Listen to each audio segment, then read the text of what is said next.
exactly. And so we don't have to go in any order and stuff. But yeah, no. Yeah. Talking about Mars, I mean, like Elon also wants to colonize Mars. He's on the race to Mars. As someone who knows a bit of astronomy, I'm gonna bring up something random that astronomers have proposed. Yeah. Yeah, okay. So basically they're saying if one wants to live on the surface, Mars is a better choice than Venus. But if they were considering, weird dirigibles, then Venus would be better. Hmm. Wait, Well, dirigibles is that like wait, in the it's ground? like yeah, wait, hang on. No, oh gosh, I'm having a brain fart. I'm forgetting what dirigible means. Blimps, like air blimps Oh, filled with oh, oxygen. Yeah. So oh. Opposite of so with underground. yeah. So Venus is far closer to Earth sized. It's got, I guess, the atmosphere is dense and the gravity's closer. And the surface, no, you cannot live on the surface. But if you're willing to fly around in the clouds, then it would technically be a better environment and actually a decent temperature as well, decent pressure, temperature in the air blimp. Yeah. Yeah. But people are surface dwellers. Right, right. Mhm. That's a cool concept, I guess. Because I was thinking more like maybe underground or something would keep you kind of Oh, it's too safe. hot. It's too Too hot. hot. Oh, Oh, okay. Hmm. it's just like going from onto the surface. I don't know how deep underground you have to go, but the surface, they sent a probe there once. It caught some stuff and melted. Yeah. Okay, so it's very hot. All Yeah. right. Yeah. Yeah, so you got to go the aerial. Like, Mm. has that ever been done before? Like, just even on like anywhere, like just kind of like floating civilization. Obviously, I'm sure not, but like, have they even tried Probably that? not. Probably not. It's the hypotheticals and research and stuff, and it's like which one are they putting the most funding towards? And when you just bring up the idea of floating in like a blimp around Venus versus actually standing on ground, it's just people we instinctively need to stand on ground. We're not birds. We need that at some point. And if we're in dirigibles on a planet we could never stand on the surface of, it's not appealing. Yeah, Yeah. that actually makes me feel a little uneasy just even imagining it because I was thinking they would be floating stationary, but when I guess that makes more sense that would they be like orbiting kind of Yeah, almost? yeah, just kind of orbiting in the clouds. I'm forgetting certain details, but it's like I'm not sure if they have to stay on a certain side in relation to the sun. They got to do that if they were to go to Mercury, though. Mm. Mm. Okay, okay. Because I did hear about something where I think it was some tech guys. They did this in Dubai too, those floating islands. But I think they were trying to build like a floating island. It wouldn't necessarily be floating in the sky, but just floating in the water. And it would actually, Mm. I'm not sure if it would be able to actually move a little bit too. Like it would Oh, be so it's like moving. a houseboat, a giant houseboat. Yeah. Yeah, yeah, it's man-made island idea. Yeah, Florida. I think Florida. Oh, let me check this out. Yeah, there are many man-made islands in Florida. No, but this is just these aren't moving, but Mm. Oh, and this reminds me of another guy. He just took a bunch of plastic bottles and made his own island somewhere. I think yeah, down in the central like Gulf or something. Isla Mujeres, I think, right? Yeah. It's bottle island. Oh, you know about this guy? Or no? Oh, or is it him? I'm getting a Richard. That's what I'm getting. Let's see. Or what was the guy you said? I don't know his name, but I think Reishi embarked on projects, but I think it was Isla Mujeres or Mexico, somewhere in Mexico. Yeah. Off the coast of Mexico, yeah. But yeah, it's like I don't know if yeah. Hmm. Yeah, maybe I'm a little off here. Maybe it was just something I'm Oh, misremembering. But it seemed like there was some concept of like a slightly moving man-made. yeah. Oh, I think. Oh, got this one. This dude.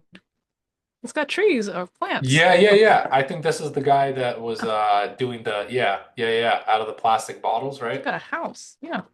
Hmm. Hmm. Yeah, that's like a mini concept of it, but it's like yeah, that could like something about the land not being fixated to one spot. Hmm, Maybe it's the nice. geographic concept of it. Like, I think people like being like their identity being tied to a physical place. You know what I mean? Hmm. Where they Yeah, kind of it's know like like this is where we can call home. hmm. Yeah, it's like a lot of people they prefer to have like a stationary home area.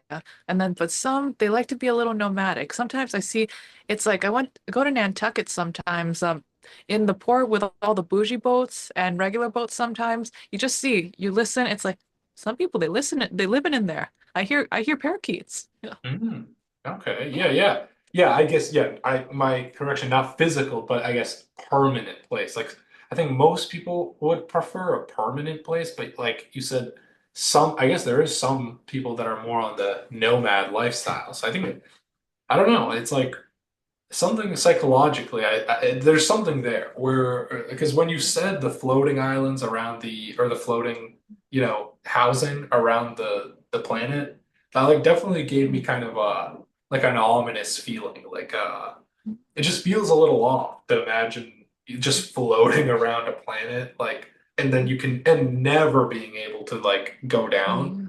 Yeah. Something about that made me a little bit like uneasy. Yeah, that's probably why. Like, even with seafaring nations, they travel, they spend a lot of time on the water, but the destination is land, you know? Right, right. Like being on a never-ending cruise to me almost sounds a little Ooh, scary. ooh, Like, ooh.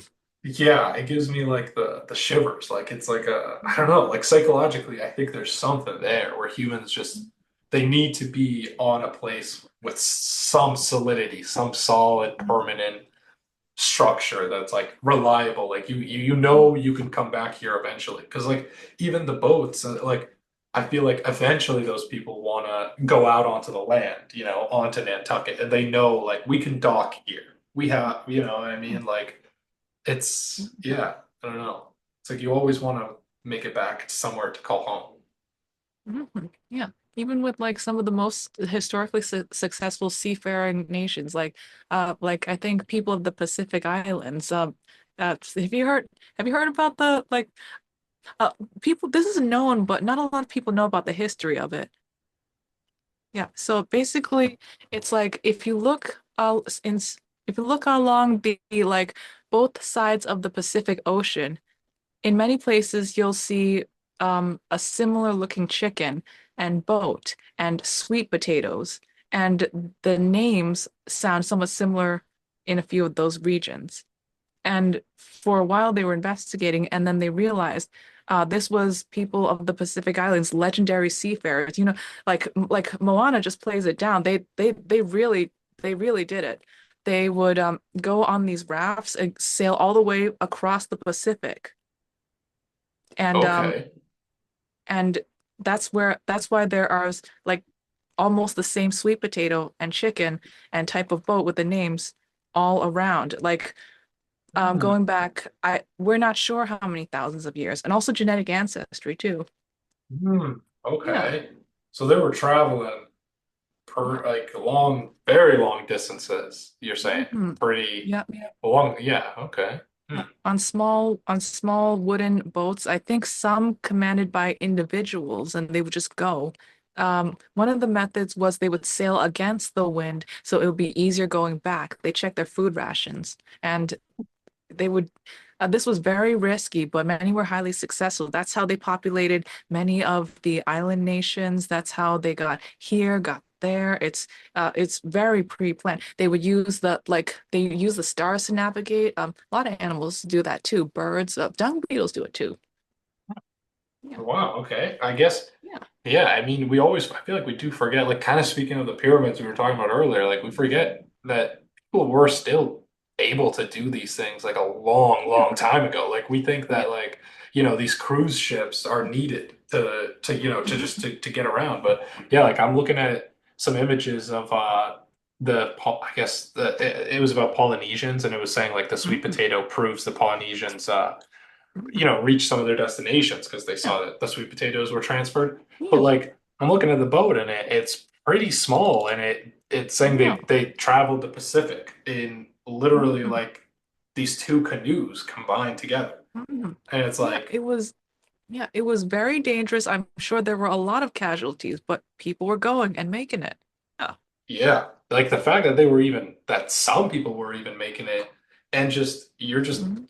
going blind. Like, no, they don't have navigation. They don't have, I don't think, The I mean, stars. even like the maps, I'm sure maybe they didn't even, some of them had maps, like they were drawing their own Yeah. maps. Like, it's Yeah. not like a Oh, professional, yeah. exact map. Yeah. Yeah. And it's like I think as modern people we're forgetting, but I am certain that something about the stars at night is really good for navigating because if birds and dung beetles can do it, then then it's like we're just not learning something about it. We're Oh, just forgot. Yeah. yeah. No, I mean, how else? They had to be using the stars. And Yeah. I think like maybe was it in Pirates of the Caribbean? Maybe I'm remembering it wrong. I saw this movie a long time ago, so forgive me Oh, if I'm same, making any same. mistakes. If anyone's watching this and is like, no, it's not that one. I might be wrong, but I think they were using the stars as well. At night on some of the in some of the scenes, like they were just like looking at the stars, being like, "Oh, we got to go there." Um, Mhm. yeah, so I guess we forget. We definitely overlook how much was even possible before technology. Yeah. Hmm. No, just sorry, I'm just remembering that movie in the jar of dirt. On the what? But there's a scene he's like, I got a jar of dirt. Oh yeah. Sorry, I just cut out for a sec. Yeah, Yeah. that's a famous scene. Yeah, it's that soundtrack for that movie is very good. Yeah. It's a soundtrack for a lot of memes. Remember the meme? It's like that's got to be the best pirate I've ever seen. Yeah, Well, they made a lot of memes out of that. I guess before they yeah. even knew what like how powerful, because now like movies like will try to intentionally make some scenes that like will go viral or whatever. Like Pirates of the Caribbean was doing this unintentionally before it was cool, like just naturally. Everyone's memeing it up immediately. Mhm. Oh, damn. Oh, good times with those movies. Good times. Yeah. Oh yeah. Yeah, I feel like nowadays, like I don't know, I saw some good movies recently. I saw Nora, which was a very good movie. Oh, Um, which Nora? Honora. It's actually Nora. about, Oh. yeah, because we were talking about Russia earlier. It's actually about some a Russian girl that lives here in America, and then a Russian oligarch that comes in and his son, and they meet and they get married for a little while, and it's just this crazy story. And I also I'll check saw, it out. yeah, and I saw Wicked just to see it. Still gotta see it. How was it? It was okay. It was good. It was entertaining. I think it could have been shorter. I think some of the scenes, like the songs, you could kind of tell Mhm. they like just threw in there to add an extra song because like they just say something that was like in Disney movies and like musicals and stuff like they'll say something or there'll be a scene that's kind of deep or like a serious scene or something important and then goes right into them singing and doing a whole performance. Sometimes it would be like they just say something like totally like not important to the movie and then they'd start singing about it. And I'm like, I mean, this probably didn't have to be a whole song. Like, Was it one of those where it's like, I have an idea? yeah, Something like like that. just anything. Like, and it would be like the littlest thing. They just bust into a song, and then there'd be scenes that are important where there's something serious happening. I'd be like, "Yo, are you guys gonna sing about this or like what's up?" And they just wouldn't. I'm like, "Why?" Well, I don't know. So I think so there was a few scenes like that, but for the most part, it was good. I mean, Yeah, yeah. I'm I'll yeah, check it out. I like I'll the check it story. out. The Wizard of Oz story. Like I like Mhm. that original story, so but I didn't realize how much of a side plot this is, I guess. You Yeah, know? it was compared to the book, it was like it's much more Broadway, happy go lucky. You want the audiences to leave after like a few hours and just be all happy and stuff. But I think the first book, it ends devastatingly, I think. Oh, okay. I Yeah. want to check that out. Yeah. Because I Mm, mean, it's definitely like I enjoy like a all happy movie, but mm, it's good. But sometimes I want to like see something, a little. little serious or like some hardship going on. Because if everything is just, happy dandy, The yeah. book. Yeah, I gotta read that. Yeah, I gotta check that out. I mean, like the story of Wizard of Oz is I really liked. So when I was a kid, so it's like it's some nostalgia there. Seeing the wizard come into the movie was cool. He there is a Wizard of Oz in there too, so they have Mhm. some parallels. And Mhm. Oh, have you ever seen, wait, let me see. Okay, let me go up this name. yeah, Okay, I think, have you ever seen the 1978 production of The Wiz? the Wiz. Let me look at It's that. Maybe. got, it's, okay, I'll say, I can't remember it exactly. I just remember some incredible music though. No, I don't. Yeah, I don't think so. I don't think I've seen this. Oh my God. Oh, Oh, it has we Michael got, Jackson. yeah, and Diana Ross, Mabel King, Richard Pryor. Oh, yeah, that's why they had the good music. Yeah. Yeah, that's a crazy cast here. I don't know how I don't. Mhm. Yeah, yeah. I don't know how I don't. Never heard of this. If you like The Wizard of Oz, check this out. I can't remember which character it was, but I think Mabel played the Wicked Witch. Mabel played the Wicked Witch, and when she came in with her pipes, oh, legendary. Hey, okay. Yeah. Mhm. Hmm. Gotta check this Oh, out. Wait, let me mhm. see where we I, can. I gotta Yeah. watch that again Oh too. I yeah, gotta I can. watch that again too. It's on Prime, so I'll watch this later today. I'll watch this. That's yeah. I. Oh, the one thing with Prime though, I actually this recently. If like sometimes if you rent a movie it's like $4 or whatever. Well, Mhm. I came across there was a movie that was like I think maybe it happened with Nora, maybe it was some other one, but it happened recently, and the movie was $10 to rent, right? $20 to buy. And I was like, all right, well, I mean, I'm only gonna watch it once, like I can't imagine myself watching it like 20 times, like I'll just Mhm. rent it, right?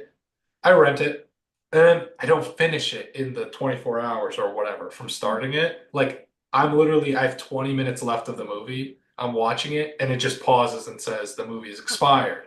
So I buy it. That, I have to buy it a second time, and that's not then if you're actively watching, that's not yeah, right. oh yeah, they get you like that. I had like literally 20 minutes left too, which is like if I had just started it, maybe I'd just be like, never mind. But I was like, I have to finish this now. So I rented it again. And then I'm like, wait a minute.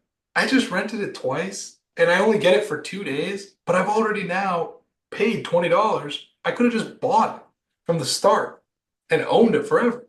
And it's like, but all after you've rented it once, you're like, oh, well, now if I buy it, like then I'm spending $30 just to watch a movie. Like I could have just went to the theater for this. Like, what is this? They should do some kind of program. Like if you wanna buy it after watching it, think about it. Yeah, the more people will Oh, buy it, they'll get more money, and then the credits won't go away. It's if you've rented it, you already get $10 off. You want to buy it too. It's the yes. same thing. Yeah, Yes. That Jeff Bezos, come yeah, on. If he has the ability to listen in on this, yeah, like, come yeah. on. That's so What? easy. Yeah, boy, you want money? You can get money. Make it better for us. Get the money. Yeah, because then I would have bought it. Like that's a thing. They're Yeah. missing out on that because it's like people aren't gonna buy it if they've already had to rent it like 2 times and they're like, I'm done with this. Like, but if you just be like, oh, you can rent it, yeah, that would make so much sense. Like if that second time I just had to pay $10 additional to buy it, there you go. I would have done that. Yeah, I've got to fix that system. Maybe he'll listen. Maybe he's got people scouting. Yeah, yeah. Because I think actually that would make a lot of people I don't know. A lot of the people I talk to don't buy the movies on Amazon. They'll just Mhm. rent it always because they kind of assume like I'm not gonna watch this again. You know what I mean? I don't really need it. But yeah, I don't know. But this way, people will start watching it from the rent. They can see if they like the movie, and then they're like, "Oh, this is good. I want to maybe show it to someone else in my family, or like I want to show it to a friend. I'll buy it." And then boom. Yeah. Yeah. Yeah, it's like it's you can only Hmm. gain from that anyway. I remember, a little bit ago, my friend wanted to watch Beetlejuice the 2, the new one. So it's like I was prepping her to go there, but she's like, no, I don't want to. So I was like, fine, girl. I bought it for her on Amazon Prime. That's Right. the only time. And it's like the difference between the rental price and the buying price for some of the movies is ridiculous. I think, That too. yeah, because I remember for the both of us, I think it was around 20.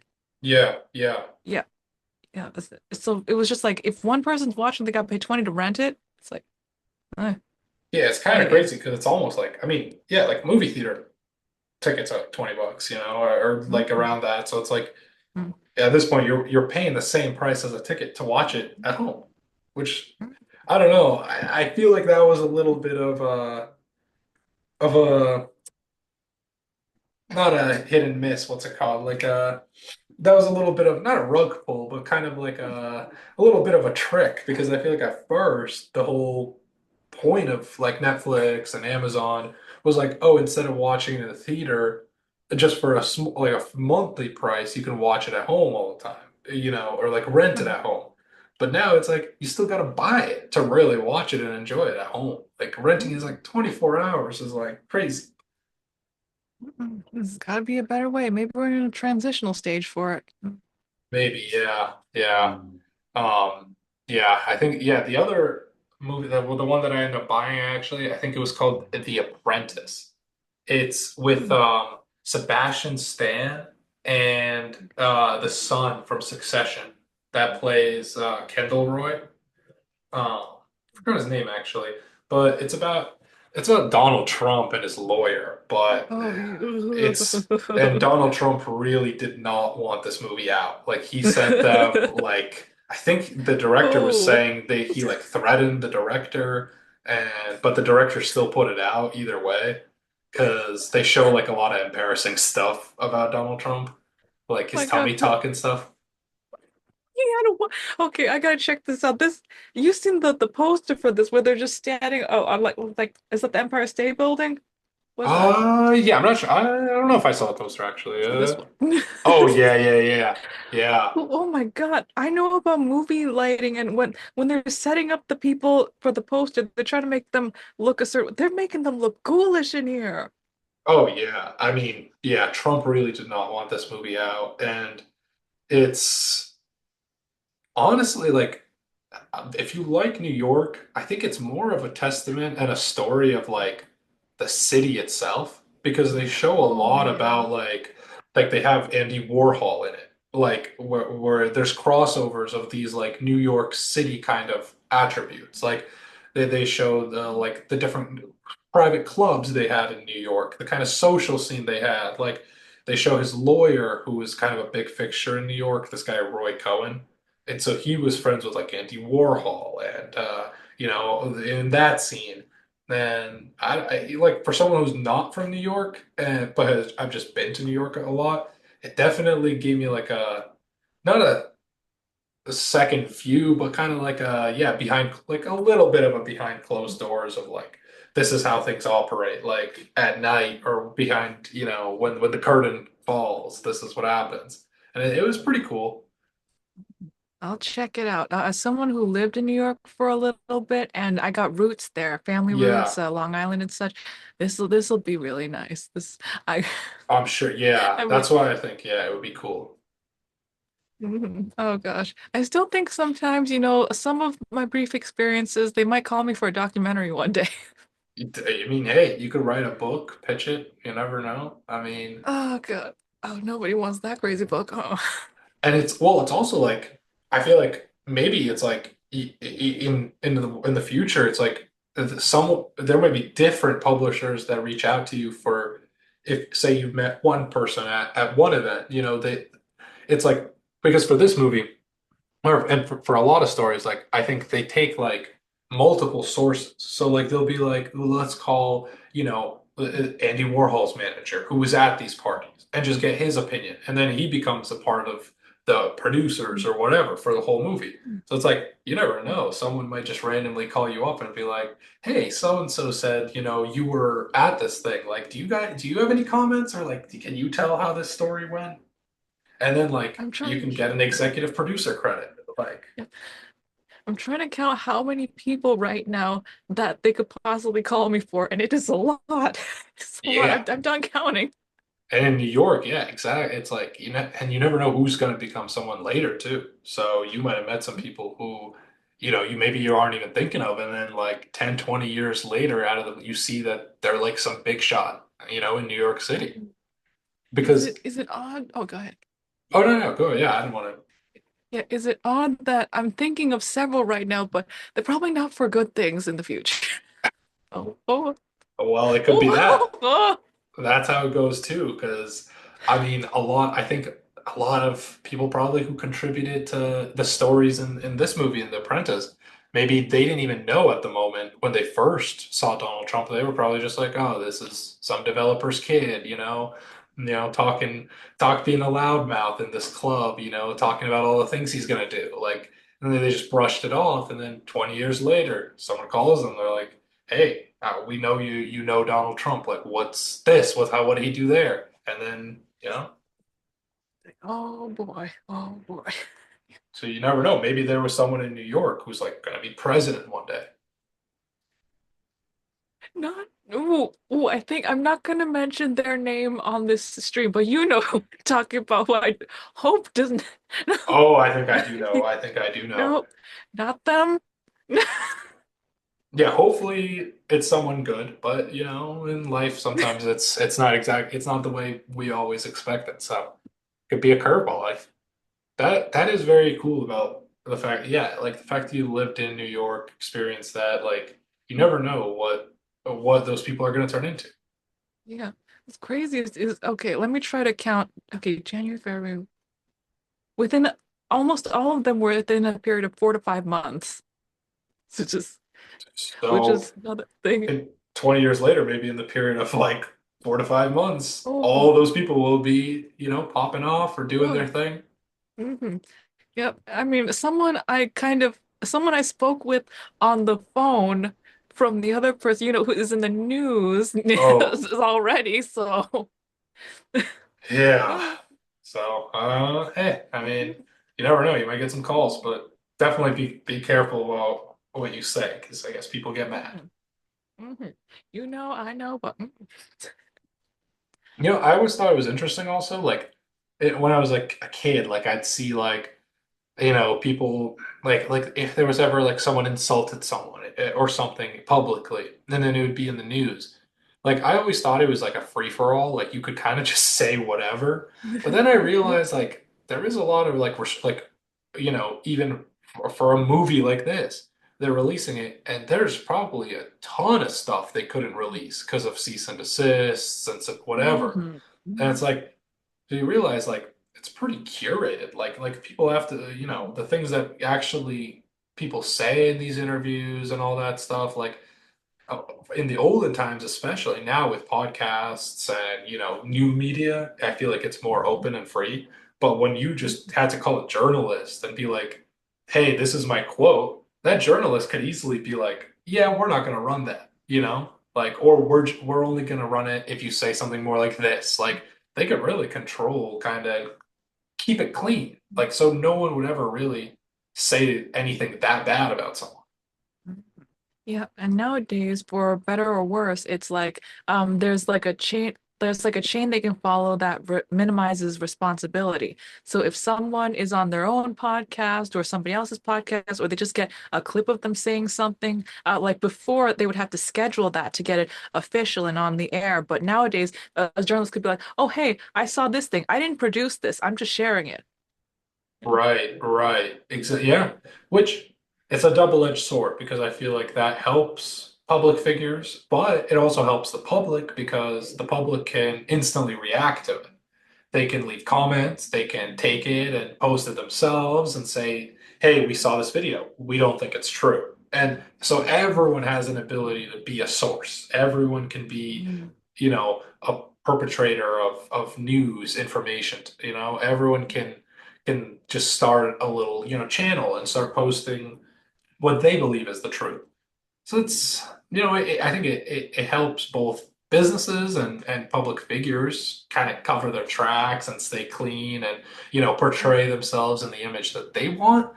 But it's like a good balance because people can also call it out if they think that they're taking it too far, Like if Elon Musk started, putting things out that were just blatantly like completely not true, like starting manipulating numbers and being like, we did something before Bill Gates did. I think a majority of people would just comment and be like, no, you're lying. We have the proof this is not true.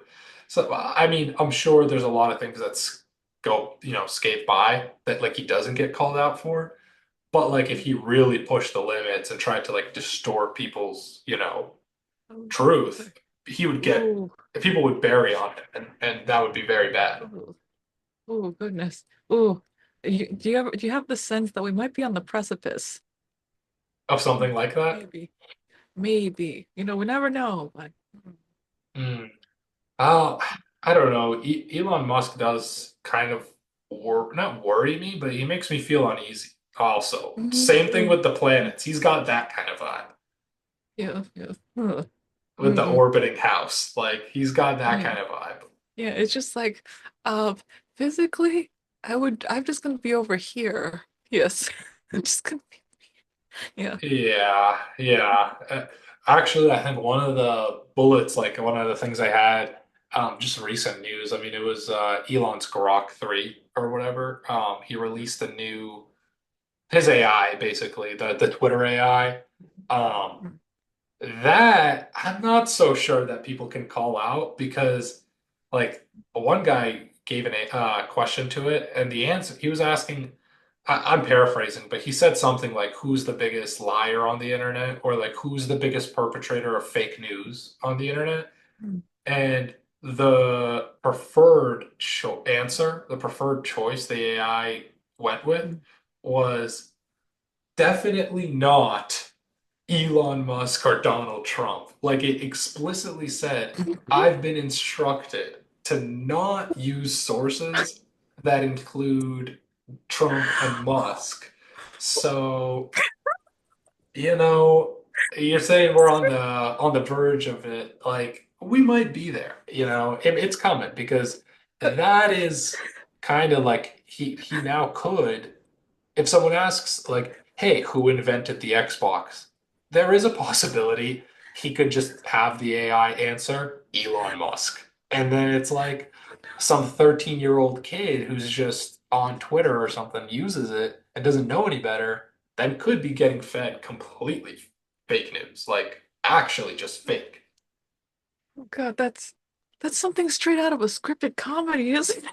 Yeah, because I mean, and the thing is, the AI didn't lie. And that's one thing that I guess AIs aren't good at yet is lying because it just Mm. openly said, I've been Not instructed. them.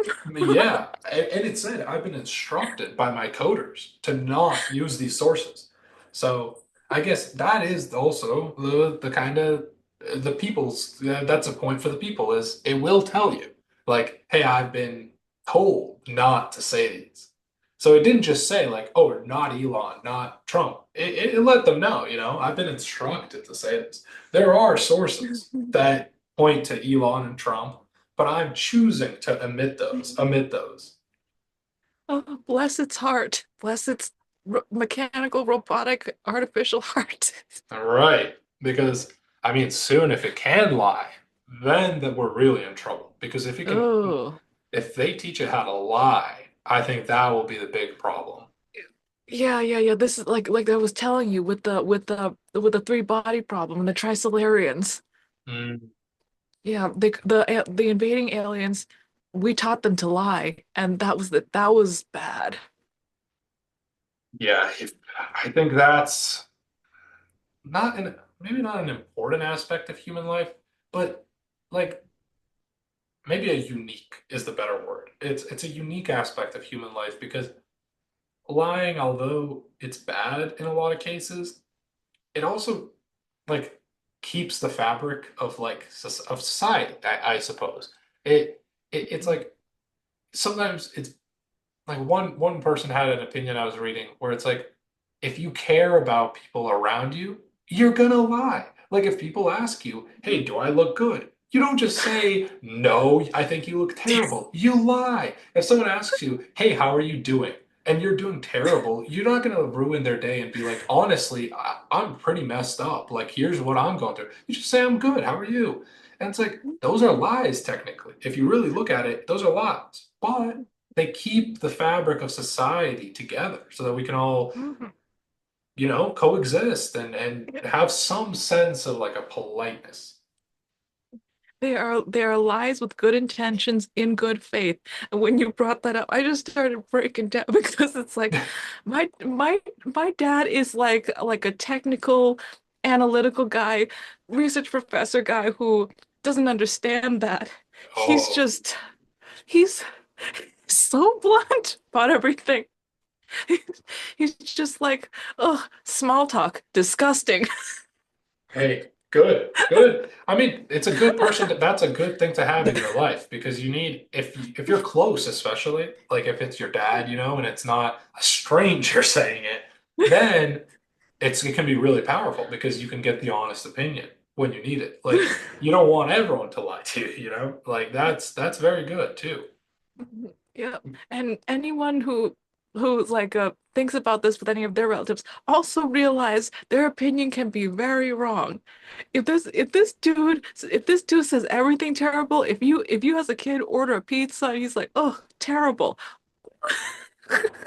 True, true. Yeah, that's important. Yeah, I think not. Yes, always. You have to follow yourself too, but I think it's good to get that like. It's almost like have you seen Big Bang Theory by any Oh, I chance? used to watch it. I used to watch it. You watched it as a kid too? Yeah, yeah. Like Sheldon is a character that can be infuriating, Yes. but it can also be Yeah. very helpful in your life if you need if you need that. Oh my God, people, I just told my dad told them about my dad. He was like, "Oh, like a Sheldon Cooper, huh?" It's like Yeah, and I have people like that in my life as well. And sometimes if you're not like that, it can get a little bit like, you can take it the wrong way. But that's just like they see it as like, oh, these people, we're just emotional. Like we're not intelligent enough to just be like, oh, we're gonna throw that out the window. And they can see past it, which is why it's like it's very good if you're not like that to have someone like that around that can tell you honestly, hey, what you're doing right now, kind of stupid. Maybe don't do it. And because like no one will say that to you, but sometimes you need to hear it because it's like yeah, some people in my family are like that, and it's like sometimes I take it the wrong way, but then a week will go by and I'm thinking about it and I'm like, you know what? Honestly, they were pretty spot on. I am doing that, and it's pretty bad for me. And like, I should just stop. Like like sometimes it's like it takes someone like that to call you out on your stuff. for sure. And it's like take everything with a grain of salt. Right. Yeah, for me, I take everything with like an entire Himalayan salt lamp from him. Right, right. You can't let it get to your head, but it's like that's I guess what I meant is if everyone was, in your life was doing that, it would just get you'd be offended all the time. Like you'd feel like Mm, hey, this is too much honesty. So we need a little bit of lies in here to keep things, two little things. Yeah. exactly. And not like evil lies, not I think like actually in Big Bang Theory, I think Sheldon although he was very honest and stuff with people, he said his mother said every time you lie for personal gain, you make Jesus weep. And honestly, I really liked that quote because even as a kid, I was like that actually does make sense. Like, if you lie for someone else's gain, like to help them feel better, that's good. Or like, it's not good, but it's okay. But if you're lying just simply for your own benefit, then you're upsetting the order of the world almost. You're lying maliciously. Yep. It's like context matters. Yep. Exactly, exactly. No, Mhm. but yeah, it's a great show, and yeah, I think there's a lot of parallels with that. Like in real life. Sometimes honesty is good, but it also kind of offends people. And so, yeah, I think where I guess where I was going with it is like AI is if they understood how to lie, I'm not sure that they would ever fully understand when to lie. You know, Oh, like that's a good line. because they don't. It's almost like you have to live a life with ups and downs and some like you have to feel bad based on certain things and you have to feel good so that gives you the empathy to understand like oh, if I'm brutally honest with this person, like someone was with me, maybe, like if I say it super bluntly, that can make them feel upset. So you have to have that Mhm. level of like, I've been lied to, or I've been told something is really bad, like just in a very blunt way. And that was hard to take that criticism or critique. So it's like you kind of have that Mhm. compassion and empathy for someone else when you're telling them something hard to hear. But the Yeah. AI, I don't know if they would know when to use different kinds of lies. Yeah, I guess with everything they teach it, it depends on the person. Do they teach it emotional intelligence? Do they make it into another Sheldon Cooper? That's the thing. Yeah, yeah. Because, Yeah. see, I almost think that emotional intelligence might be more difficult to imitate than, Mm. quantitative intelligence, like math or something. Like, because, math is the same actually in all countries, in all languages. One Yeah. plus one equals two. So there's no difference. But even emotional intelligence varies by country. Like there's different Mhm. cultures and standards of how people speak and interact. Mhm. And on the individual level too, like if someone is just typing, gauging their like emotions, a response to it, it's very hard to do. So it's like when you're talking to someone who recognizes these types of things, they can gauge how the person is feeling in the moment from a slight look, from a slight dip change in posture, and then reorient themselves. And it would have to learn all this different stuff for everybody, and that it can vary among individuals. You'd have to know a person more to understand them better and things like that.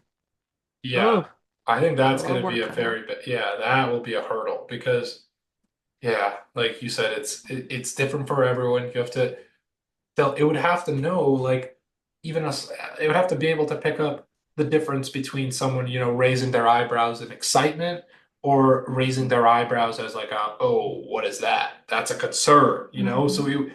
there's certain things where it's like similar body language but for completely different emotions too. So it's like some people might sit up when they're excited but some people might sit up when they're scared. So Mhm. even differentiating what emotion is sparking that action I don't know if it's going to be able to pick up very easily. Yeah, and it's definitely going to make mistakes just like people make mistakes because it's like when gauging reactions when either you or the other person may not be neurotypical, that could be another like level of challenge right there. Oh yeah. Yeah. Oh yeah. Mhm.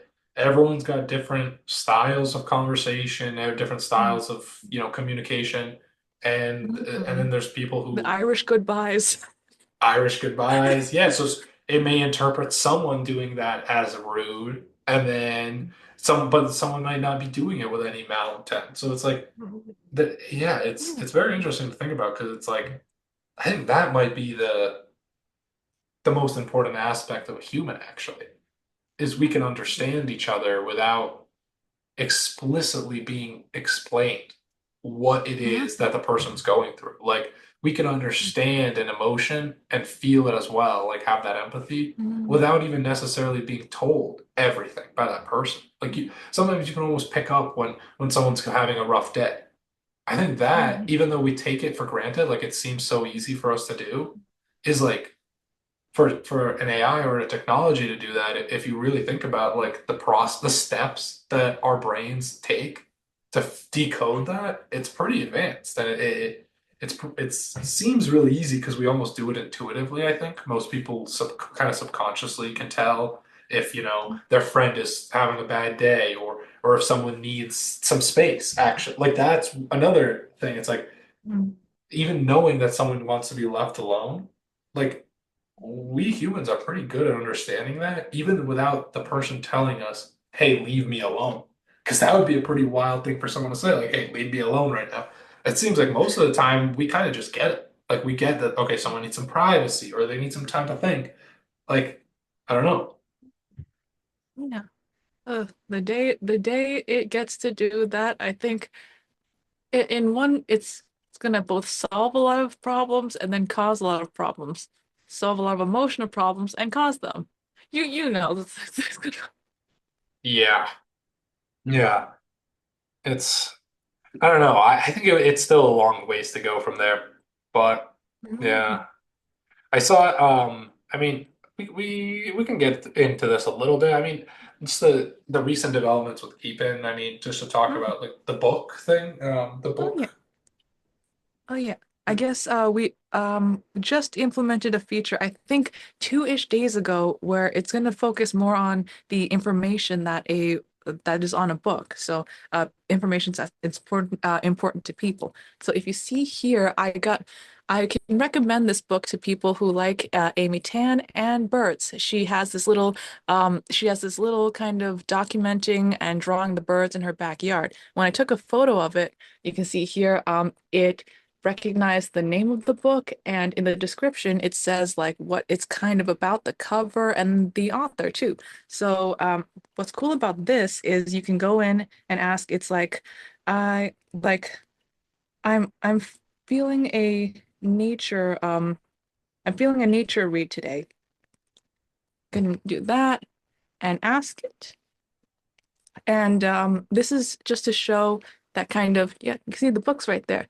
This is just to Hmm. kind of show that essentially you don't have to search for exact items. This is like a personal assistant for all of your items. So you could just tell it something as simple as a feeling for the day, and it'll just grab you something. It's like, I'm Oh, feeling hungry. I'm feeling down on the dumps. Give me something to feel better. It's like, I need to go to this type of event. Pull an outfit from my closet for me. It'll just pick them out and show you where they are. Yeah. oh, I think I'm gonna use that for like I have like a lot of books at home, like in a big bookshelf. I'm gonna use that to just because then you could just be like, hey, I'm in the mood for some action, kind of, and some excitement today, and it Mm-hmm. will just be like, oh, okay, here's the books that fit that, Yeah, that would be cool. absolutely. Mhm. Absolutely. And it's like, I hate to admit this, but probably a lot of people have the problem. We have a lot of books in our library that we're gonna read. We're True. gonna read, but we don't know what's in there. It's I think we're still working on this feature, have to check a few things out, but it's either somewhat in there or planned where it's gonna kind of know what the book's about and what's in there. So you can just Oh, say, "Oh, I'm looking." It's like, I had this kind of like fantasy imaginary dragon scenario. I want you to find me that kind of book. I want I want to read about cool dragon." And then they'll be like, "Oh, well, I see you have these in your library. Here are the reviews on something. Or maybe in the future we can connect it to Goodreads or something." yeah, Yeah. yeah. I was about to say like if it was connected to like the PDF Mhm. version of each book, like the ebook version, it would know exactly what's in it. And libraries, that could be huge for libraries if they were Yeah. using that to categorize all their books, the whole library. Mhm. That'd be Yeah. awesome because they already have Mhm. a lot of libraries already have like a digital catalog just Mhm. just with the names of the books. But this way, Yeah. you could have the contents of the book, and you could be like, "Hey, I want to read some action books," and it would tell you exactly where they are, like a Yeah. visualization. Yeah. It would be like library to library, is this checked, is this still in there or checked out? And they do have those types of things already, but it's just antiquated in the amounts of steps you have to take. You have to go onto their old website. It's usually browser based. Some of them I think have mobile. You have to look up the specific name. You can't search by, you can search by, I guess, genre, but you can't Yeah, give like such a detailed, oh, I feel this. Oh, I want to learn about a golden goose or something, you know? And it's exactly. yeah, and that'd be pretty cool. Yeah. Their search is more like if you already know exactly what book you're looking for. You know what I mean? Mhm. That this would be great if there's a big library or even in your house you have a big collection of books you haven't read yet. This Mhm. would be great at pointing you Yeah. in the right direction if you don't know specific because a Mhm. lot of the times people don't know exactly which book they want to discover because they haven't discovered it yet. Yeah. They're trying to find new books. Yeah. And it could also be conversational, like, oh, how did you enjoy those books I recommend? You can tell it and be like, I got you for the next set. Yeah, true, Yeah. true. I really I like recently I read I think maybe we I recommended it last time, but it was called Almanac of Novel Ravikant. I start because I re start a lot of books and then I don't finish them. This, I was like, I'll start a book that's like easy to read. It was like quotes and life stories. So it was super light book, not that crazy, but it was the first one in a while that I actually finished, start to finish. Because like a lot of them I'll put down and stuff like that. But now I'm halfway through Atlas Shrugged by Ayn Rand. She's like a Russian writer who became an English writer. She's Russian but learned English and like became a Oh, really great writer here. oh, And it's pretty good, but I'm on like page 250 and there's I think oh, there's I heard it's really dense. It's like and like the like if a character is mentioned once, their life story will flash before your eyes before we get to whatever else is going on or something. yeah, I just double checked. There's 1100 if like over there's about Oh, 1100 pages, like 1167, and oh, I'm on 250. So, which is like I think 250 is more than that first book I finished. Like I think mm, it literally had like 180 or 200 pages. So it's like mm, that though that strategy was really great because so many times I'd get demotivated. Like I'd start a mm, book and I'd be like, "Oh, I'm not like even close to finishing this. Like what is going on?" But this way, I was like super easy to finish, and then I was like, "All right, at least I got one down," and then it was easier to start the next one, and it's like got the momentum going. mm. Yeah, yeah. It's just like building oh I gotta check. Building yourself up for it in a way, maybe. Yeah. Baby steps, exactly, exactly. It's much easier that way, and it's like less daunting, and you feel Mm, good because you finished it up. Um, but yeah, it's kind of not. I guess yeah. Speaking of, Amazon started with books, so I guess this is related. I just on the bullets here, I had that this is a pretty recent news. Amazon launched the Alexa with generative AI, so they're trying to huh. make it like your best friend for your house.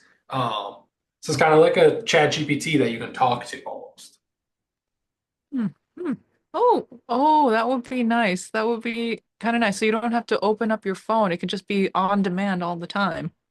Yeah. Yeah, and it's like you can just say, "Hey Alexa," and then kind of just start talking to it. I guess it will have the same Yeah. capabilities. I'm assuming it's just reading out loud Mm, the mm, similar answers I like ChatGPT would give. Like if you're given like, a mm. question, it would just kind of read the Yeah. answers out loud. But Yeah. yeah, it's And it's pretty cool. yeah. And did it say something about like advanced like assistant features, something ordering a pizza or Oh yeah, yeah. Well, that I gotta double check. Maybe it has it too, the new Alexa stuff, the AI. But actually, OpenAI made the operator Hmm. version of like it's an Oh, assistant. oh yeah, yeah. It's just the lap it gets on your screen. Yeah. Yeah, and that can order food. It can make restaurant reservations. It can send emails. It's like a full assistant, but I think it's Oh. only for ChatGPT Pro. That like Mm. which am I remembering that wrong? I thought there was one that was like $20 a month. Yeah, yeah. It's I think that's plus. I got the plus. Oh, plus. Okay, because when I read it, they were like, it's only available for ChatGPT Pro, which is Mm, $200 a month. So I was like, oh my mm, whole I thought I was like, mm. did it go up in price? Because that's crazy if people are paying $200 a month for this. Oh, damn. It's like I'm looking at it. It's just it's a little more tempting every day with what they got coming out. Well, yeah, this now it actually kind of makes it half worth it because if it can make reservations, like people pay assistants to do Mm, that. Like if you're paying a full-time assistant, you can definitely afford $200 a month. So it's like if it's mm. replacing, paying someone to just call and make a reservation, that is pretty big. Yeah. Yeah, that'd be really good. It's oh my gosh. Oh, it's like yeah, maybe we can use this in the future. Maybe we got stuff. A lot of people probably have stuff they can use for this. Oh Mm, yeah. I think like mm, if it was like if it right now was like $100 a month, I think a mm, lot of just, everyday people that don't need it for like a business or something might hop on that because mm, the time you would save reservations, ordering food, like all this stuff is pretty simple tasks, but it's just mm, like a little time consuming, like calling, being on mm, hold, waiting to make a reservation sometimes. Like it's just a mm, little tedious, but it could easily do it. Like all it has to do is just call, say your name and the time that you set. Hmm. Yeah. Hmm. Hmm. Maybe I'll get it. Maybe I'll get it. Try it out for a Mhm. month. See how it It, goes. it'd It, be cool if it could like sync to your schedule. Like if you put into your Outlook calendar, like, hey, dinner at, at Catch Steak in New York City, Friday, and it automatically goes and makes you a reservation without you, just the second you set that meeting, that would be really cool. Mhm. Oh, for sure, for sure. Oof. And even with the like, I think they got updates with the pro features that are really tempting, but also I noticed something on the plus one as well. Hmm. Well, Okay, oh yeah. so yeah, so they have this they have a search button before, but now they have a deep research mode. Oh, okay. Yeah. So and it takes them a while. Sometimes it takes like 6 to 15 minutes to research a topic. Okay. But that's Yeah. good. That means it's actually hmm doing something. Yeah, yeah, and it's like looking up all the information and then it's pulling up source material too, so you can do a double check. So I asked it to research a bit about astronomy. I asked it to research a bit about maybe some fashion trends, and it will just do all of that. And you could be looking through here and there, but it's like you just search at a slower speed than this. This can just pull it up. You double check. Yep, yep, yep. Yeah. This is just making me I'm just a little upset I didn't have this like in school, like research Mhm. papers at like the Mhm. kids who are doing high school and like college right now with this. I mean, that's a like I don't know how you could be like complaining about essays because I mean, I remember like so much time was spent on like the bibliography part, collecting the sources even. And The now JSTOR. yeah, and like I think I was in the uh, what's it called? We had not Turnitin. I think there was some other one. Easy Bib. We had Easy Bib Yeah, yeah, I think I had that too. Yeah. where yeah, where it could put it into the formats. And it's like now you could just ask ChatGPT like or even Perplexity is a good one for research. Like it would after you can just be like, hey, can you put the sources that you used in MLA format? And it does it in 2 seconds. Back then it was so annoying that you had to go find the source link, the title. You just have to find the author of the article. It was crazy and insert that into like EasyBib, and then it would give you the so, like if I had that, oh my God, my grades would have been so much better. So Yeah. for so much less effort. Oh gosh, I would have put in some more effort into some of the things I wrote. My goodness. Ooh. Right. Yeah, and it would have made it easier to like research the things you're actually interested in because sometimes like I remember I just pick a topic for something because I already saw that there was a lot of scholarly sources or whatever. So it kind of like it would be that the process would be kind of backwards because you'd be like, oh, well, I see there's a lot of evidence or sources for this topic. Why don't I just write about this? It'll be easier. But now you could just anything really, it will scrape and find the proper sources for you. Yeah. Yeah. Oh gosh, this is gonna be as someone with a manic mind, this is like the forbidden fruit. Yeah, I can that's well, it's interesting you mentioned that 'cause it's like I can't tell if it's going to make people better writers or smarter or whatever, Mm, or if it's just going to, since it's people will be relying on it so much, they won't be using their own kind of, they won't be mm, practicing and rehearsing their own motor mm, skills or mental mm, skills, and so mm, they kind of will degrade because my grandmother was telling me about like calculators back then when my mom really wanted a calculator for math. My grandma mm, told her that like you don't need it because it's going to make your brain a worse calculator. Like you can already solve these things, so if you're always referring to this calculator, then eventually if you don't have it or you lose it or whatever, you just don't have it for some reason, it's going to be a lot harder to fire that brain back up to do those things. It is kind of true. It is kind of true.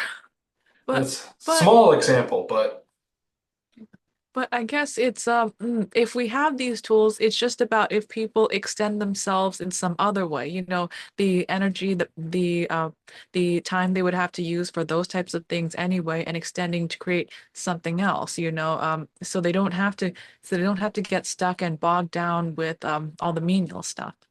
So yeah, it's dependent on whether they are directed or self-directed it to contribute in other ways to what they're doing themselves, I guess. Yeah. That's true. I think, yeah, motivated people that like Mm, to get things done will find something else to use their mm, time for, something more productive. Yeah, I think that it's probably the same people that let, calculators or computers kind of make them lazy. They might be on the kind of like side of things where they're just like, oh, I'm just going to use, AI to do all my stuff and then not do anything. So I think that was kind of maybe indifferent. Like those people would have all been doing that regardless. mm, Whereas people who always are motivated or will always find something useful to do will, like you said, find something more useful to spend their time on, and it will just mm. free up their possibilities to work on other things. Yeah, and it's like I guess at the end of the day, it's more obvious that it's more about who than what they use. It's like that's the drive they have in them themselves to improve their lives, to improve things that they're building. Yeah. Right. Yeah.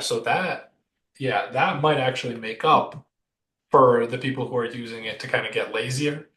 The people who are, making more stuff out of it, their output will be making up for that.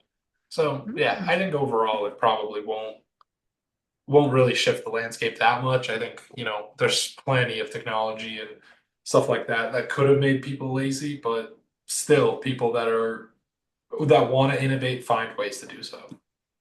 yeah. We're always scared about new things. I think there were protests about electric light bulbs when they came out, perhaps. Yeah. Oh, yeah. I'm sure yeah, that's the thing. There's protests about everything new, like you said. So that's true. That's true. Yeah. But Um, yeah. But yeah. Oh, go ahead. I no, didn't want to no, no, interrupt no. you there. No, I'm all good. It's just like, oh, I'm just thinking it's like there's always fear of the next thing that comes out and then more often than not, it just tends to be what everybody ends up using, except for some people who um go into conspiracy theories about them sometimes, like the internet. Oh well. Mm. That's true. Yeah. I think actually, speaking of the internet and conspiracy theories, there's this AI video of Oh, God of Trump's Gaza plan. oh, That's oh no. I don't know if you Oh, saw this, but I heard of it. Oh, the video is oh, actually hilarious though. They oh. put this on their official White House, or whatever, Twitter or whatever they use. Um, and it was made completely with AI, and a bunch of people are obviously, Oh my God. going crazy about it and protesting it, but it's, getting mad Oh, about it. It sparked some outrage for good reason.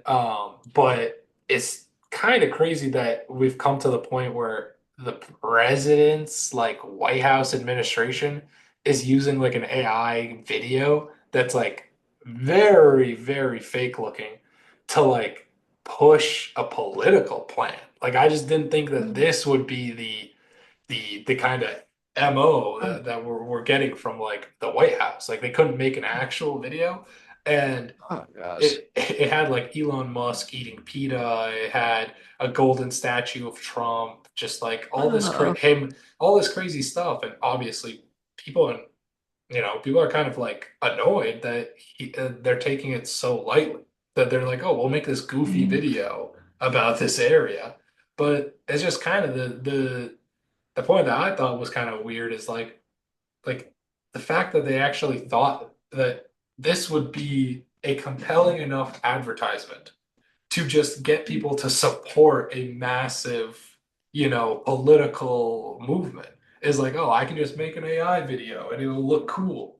And so people yeah, will fall for it. But it's like, yeah. maybe this is too far. Like I like Oh, no, Coca-Cola definitely. using AI to make an ad is like funny, but it's like maybe we shouldn't just use it for like politics because like obviously you can visualize some whatever you want, but that's kind of dangerous to like just put these crazy visions out there and now people can watch it and I don't know. It's interesting. Yeah, I think like the decisions, the what they wanted to show and the media of which they use, it's like I don't know who was thinking about it, but it's like I don't think anyone was like I don't think anyone was thinking really with that. No. It's just looking it's oh my God.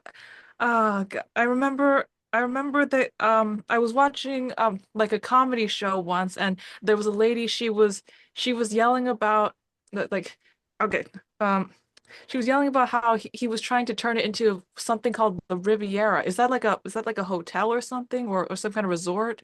Hmm. I'm not sure. Maybe he was saying they want to call the whole area that. Oh gosh. Yeah, it's just this is a yeah, I'm not sure what to say much about the fact that they did that and presented it in such a way. It's just not good all around. And I'm wondering like historically, what is this going to look like in 5 years, 10 years, 20? Oh gosh.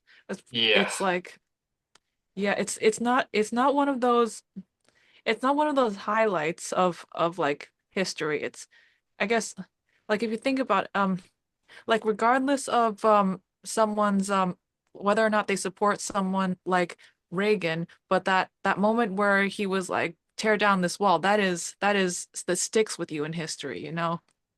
Yeah, Mm. and yeah, this one, oh Not so goodness. much. Yeah, I don't think Yeah. it will have the same effect. And I think yeah, you're right. It's the Riviera he was talking about. It was like 3 weeks ago, I think I see, and he was claiming the U.S. will take over Gaza and turn it into a new Riviera. So like he's kind of saying it'll be the Riviera of the Middle East, kind of like Oh, Riviera Maya in Mexico or something. Like he's just saying the oh region no. will be called that. But Oh gosh. yeah, it's pretty weird. I'm not sure how, I guess now other governments probably are going to start using that too. I just think it's Uh, funny. Like before, it was kind of like you'd see an AI video and you'd think like, oh, this is a parody, like someone's parodying Trump or something, or a president, like you'd see an AI version of Biden and you'd instantly be like, oh, this is fake, right? Someone made this as a fan. But mm, now it's like they're actually using it. Like it looked almost like a fan-made video, but it's like, nope, this is from the White House. oh my This is goodness. our PR campaign. We're using this AI Oh video. boy. Oh boy. Oh boy. It's like so so marijuana is legal in Massachusetts and I'm looking at my stash right now. It's kind of making me I'm going off topic right now, but it's like it's making me want to go back to default to that for today, remembering that they came out with some kind of weird AI generated Riviera video out of the White House. This is 2025. Yep, this is what we're at. I mean, yeah, I don't know. It's just It's not, I don't know if I guess it's good for AI because it's giving them the solidification of like, okay, even the White House is using our technology. So whatever platform they used, I'm sure it's good for them. But it's just like, yeah, now, it changes things when everyone can just start using it to like, this is a little bit of a political movement, obviously. It's not just informative video. It's using this technology to create a false image of what it's going to be. Like, no one actually, there's no videos of it looking like that. It hasn't been rebuilt to that. And there's no guarantee that it will look like that. But because of the video, people are like imagining, like, oh, like it will be so glamorous. Like, this isn't real. It hasn't been built and there's nothing there. It's very cartoonish. It's almost as if it's I haven't watched it, but from some things I've heard, some vague thumbnails I've seen, it's almost like satire of itself. It's almost like somebody else making fun of them would have created something like this. So for them to release this, it's like I don't know where the thinking process is. It's like there is no redemption for it in any way. It's oh my I don't know. No, that's spot on. I at first I thought it was like a parody of someone parodying what the White House would have put out. Like, but it's really them, and it's like they have so much resources, so many, you know, White House aides or assistants or social media people. PR people. I'm sure they have, editors, like people who look over videos like 100 times. It's like, how? Yeah, like who said and I think it kind of goes back to the lying slash being a yes man and like the Sheldon aspect is like I don't think there are enough people there that are being the Sheldon that are saying, no, that's pretty bad, or like that looks terrible actually. Like I think when they show that video, everyone in the room is probably like, oh my God, yes, that's so cool. And no one wants to get in trouble or get fired. So they're all just like, yeah, wow. It's like, ah, I think they're actually, now that you mention it, they are missing the Sheldons. And it's like they're also missing the people with higher emotional intelligence than we'll ever know. It's like they're missing both ends. It's like usually you think both extremes would not be good, but somehow in this case they would have helped. It's like yes. lacking either of them. Yes, a big time because I was seeing on like CNN or something they had like a live feed or maybe it wasn't live but they were showing the Resolute desk the White House Oval Office they were showing Elon and Trump and then they're having a meeting and when it's just them two you don't really notice it because you're like okay they're just talking but then I saw them with their whole cabinet there and while Elon and Trump are talking you just kind of notice in the background, like the old guys, the politicians that are sitting there that are like real politicians. And like one of them I noticed just subliminally, like, no, not subliminally, like just kind of out of the corner of my eye. Like they don't look like they're really buying up the whole spiel that these guys are giving. Like they just kind of are nodding along and are like it almost seems like they're just afraid to speak up and say anything bad about it. But they're just kind of there, just going like, mm-hmm, yep, yep, just nodding their heads and but it's like complacency is also what's it called? Complacency is also, you're also guilty if you're complacent. Just sitting by and letting people do bad things is also, you're a part of it. Mhm. Yep. And now that you mentioned that, I looked up a photo I saw and it's like it pretty much sums up what's going right now. I'll show it to you. It looks like there's nothing first. It looks like just this guy. Yeah. But let me zoom in. Let me zoom in. Do you see him? Do you see him? Do you see Oh, him? in the background, is that Oh my Musk? God. Yep. Oh, What the heck? wow. Oh, wow. That's a good call. That's a good snipe right there. Attention to detail. Oh God. Oh yeah, this is summing up things right now.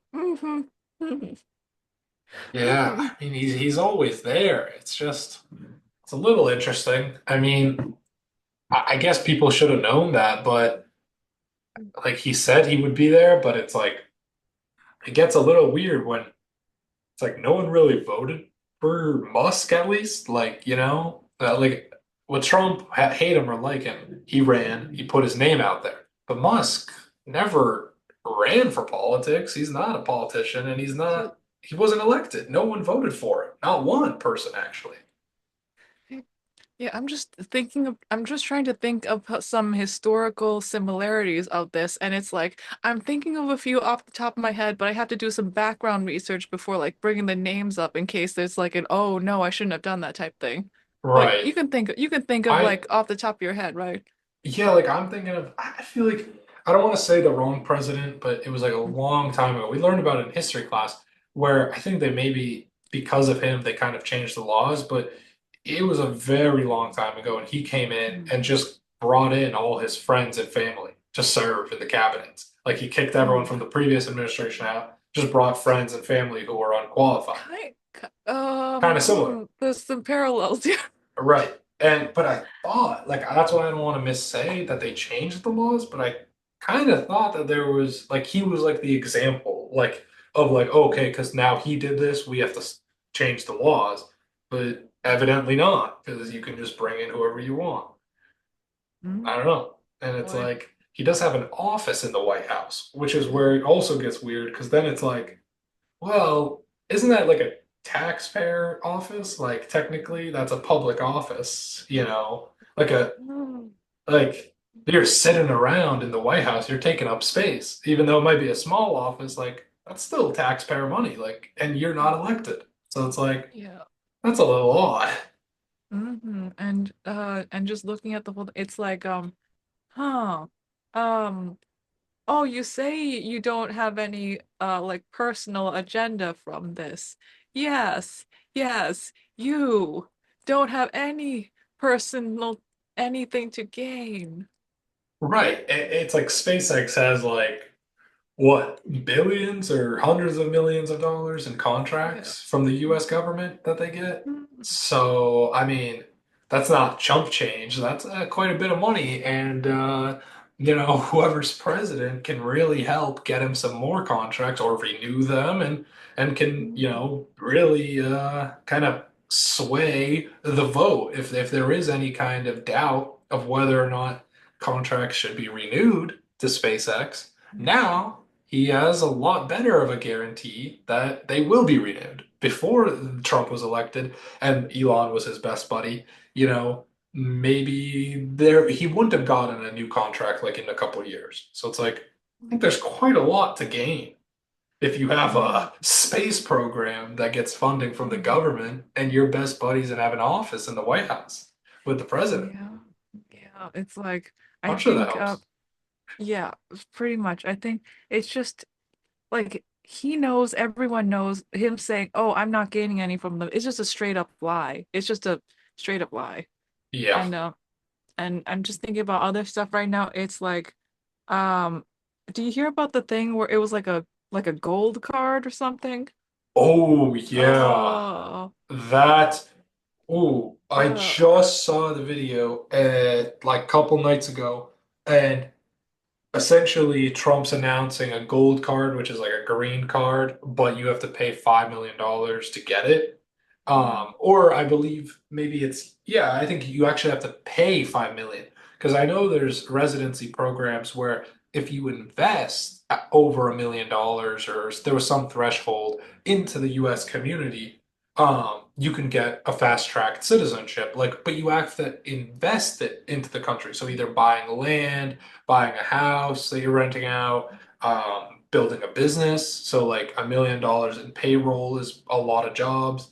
So it has to be actually an investment. While in this case, they're thinking about just purely selling them. So the money goes to the US government and then they can use it to pay off the deficit. And there was, I mean, I don't have any necessarily inherent problem with just investing in the country to get a citizenship because that's been around. But the one part that got me, even though I am Russian, my family's Russian, but I know what Russian oligarchs would bring to the country. And someone explicitly asked Trump, would Russian oligarchs be allowed to buy this gold card? And without even hesitating, he just said, "Oh yeah, of course. I couldn't see why not. I mean, I know some Russian oligarchs that are great people." And he actually said that. And it's like, well, no, I don't really think we need any Russian oligarchs. Like, I think we have enough, billionaires in America. Like, they're not gonna pay tax. Like, I know what they're gonna do. They're not gonna pay any tax here. They're gonna give you nothing and they're just going to abuse the powers of the country. They're going to, use whatever they can to their advantage and then get out. And they're not like he's saying it as if like they're going to help the country, but they're not going to even pay tax at all. Like they know how to get around it. And so I don't know, but it's just that's a little odd when like immediately before it's even announced, he already kind of knows and is thinking about, oh, yeah, and trying to defend, oh, yeah, of course we're going to let Russian oligarchs in, but that's not the goal of this oh, thing. But yes, we will. yeah. Oh, goodness gracious. Oh, goodness gracious. Mm, just listening to all of this, it's it makes you second guess. It makes you second guess your own personal choices as long as I could have been a Canadian. Do you know that? Oh, well, yeah, Canada's good, but it's got its Yeah. own, it's got its own Yeah, I know. problems.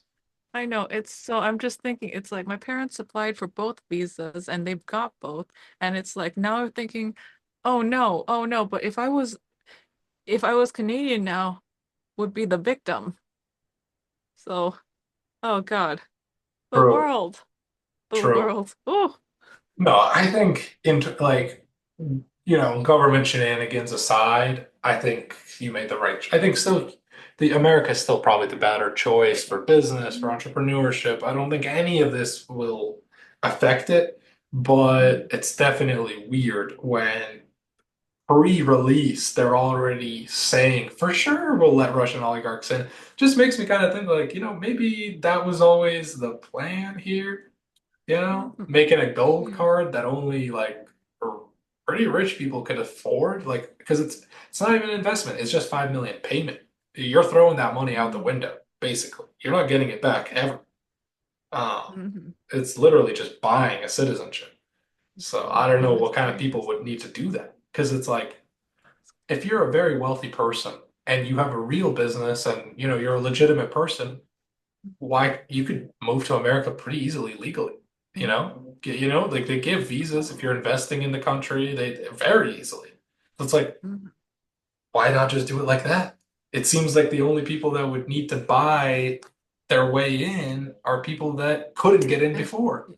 yeah, yeah, people they got like a background. It's like stuff it's like maybe some stuff they can conceal in the application, but not with what they actually do. That's why they wouldn't be able to like their characters are bad in general, some people. And aside from making an application looks nice, when you just look at what they do day to day, uh, it's not good. No, no. Mm. So yeah, I mean, for that though, I think in Canada there's probably less corruption and stuff like that. Like people coming in like that, like oligarchs or whatever. I don't think they have many programs for that. But I don't know. Yeah, it's like, ooh. Okay, I think I do listen to a few Canadian podcasts and they got some issues there, but I don't think it's anything compared to what we got right Yeah, no. Like the one thing I hear commonly is like they say the health insurance is pretty good in Canada, like it's free or whatever for most people. But now. then Got I milk bags. they got milk bags. They sell milk in bags. Oh, whoa. Mhm. Okay. I don't know how I feel about Mhm. that. Yeah. I It's feel like, like that. I feel like so somebody's good. There's some way to abuse that somehow. I don't know. Yeah, just carrying a bag of milk seems, I don't know. I don't know how I feel about liquids in bags. Oh, let me Google It that. Hang on. reminds me of like a goldfish in a bag, you know? Oh God, milk bags. Yeah, but Oh no, it's worse than I thought. oh, Whoa. Oh. oh, those look weird. Oh God. I don't like that. Oh, those look Oh weird. God. It's not even like the is that even the dense bag? No. What is going on here? Is that condensed or is that normal? Oh, Like yeah, no, what? I don't want to carry like a sack of milk. That's like it looks like a potato bag almost. Oh God. Yeah, no. But yeah, they've got their own problems, their milk bags. Yeah. Like people say the insurance is good, but then other people say you gotta wait a long time. So it's like they've got like their own issues with their stuff. So I don't know. You can't like a good philosophy I heard is, you know, prices will go up, politicians will philander. So just enjoy, travel and enjoy your life while you can. These things are Oh. inevitable. So Yeah, and it's like, with world history, most people are usually fine. fingers crossed. Yeah. Yeah. Fingers crossed. Yeah. Yeah, we'll see. We'll see. And just I wouldn't be as vocal as my grandpa was, but I'm watching. I don't mind booking it at any point. Just Yeah, well, yeah, that's the thing. I mean, here there's like yeah, there's a while ago I had just a thought. I mean, it's like someone even said this like right now there's it's kind of like a movement towards, well, you see that there's less and less kind of a lot of the wealth is going towards a few people, and there's more and more kind of talks of like it, I don't want to say it wrongly, like equality is great, but I think there's kind of a push to eliminate like differences that cause this like discrimination. Like they kind of it's kind of Mm, like a push that like it's for a positive reason, like kind of like how people are more susceptible to socialism or even kind of communist ideas in America now, because they're coming at it from a good place. They're saying like, oh, everyone should just have the same, wealth. There shouldn't be this wealth inequality. I think that's kind of the big problem is the fact that the wealth gap got so big mm, it helps their point. Like they're like, oh, well, why are most people so much less off than, the top 1% or something like that? So it's like it helps push their point, but I don't think that it necessarily proves it. Like I think they have the right intention and they're trying to be like, oh, well, everyone should, have the same amount of stuff because they don't want people to feel bad that someone else has more, right? Like it's a good intention. It's not because yeah, but I just think that it's not exactly all thought through. Like they're not seeing the big picture of what that actually results in. If there's no mm. differences, then everyone has to be the same. Absolutely. I think many people, philosophers and such, point out that extremes of any case tend to be not good, and it's like finding an appropriate and delicate balance, almost never perfect. I guess most people would think that I would think that social services should exist so that people aren't, like people don't fall off the ship. People are supported and given necessities, but Right. also those who are willing to like go the extra mile, give their time and energy in order to better life in general for everyone, should get some kind of reward and not be told that there's no compensation for that kind of thing. Yeah. Right, exactly. And it's like, Mm. it it it's gotten to such an extreme, like you said, of capitalism, I think, in some cases, that that's what motivates people to like be like, oh, well, this system has negatives about it. But it's really just because it's reached kind of like an extreme. But it's like, so yeah, there has to be some balance to it. But like an interesting thing that I remember for a point of like under capitalism, it's one of the only systems where even opposing ideas can exist. So in America, there's actually groups and clubs, like even in high school, I think there was a club called Communist Club where people could discuss the theories of it. But it's like whether or not people think it's good or bad, the fact is, under capitalism, there's socialist clubs, there's communist clubs, there's capitalist clubs, there's all these different clubs that exist or groups. Um, but under socialism or communism, if you wanted to promote a cause that's opposite to the ideology of the government, you are only able to, it's impossible because your only source of funding for that cause is the government.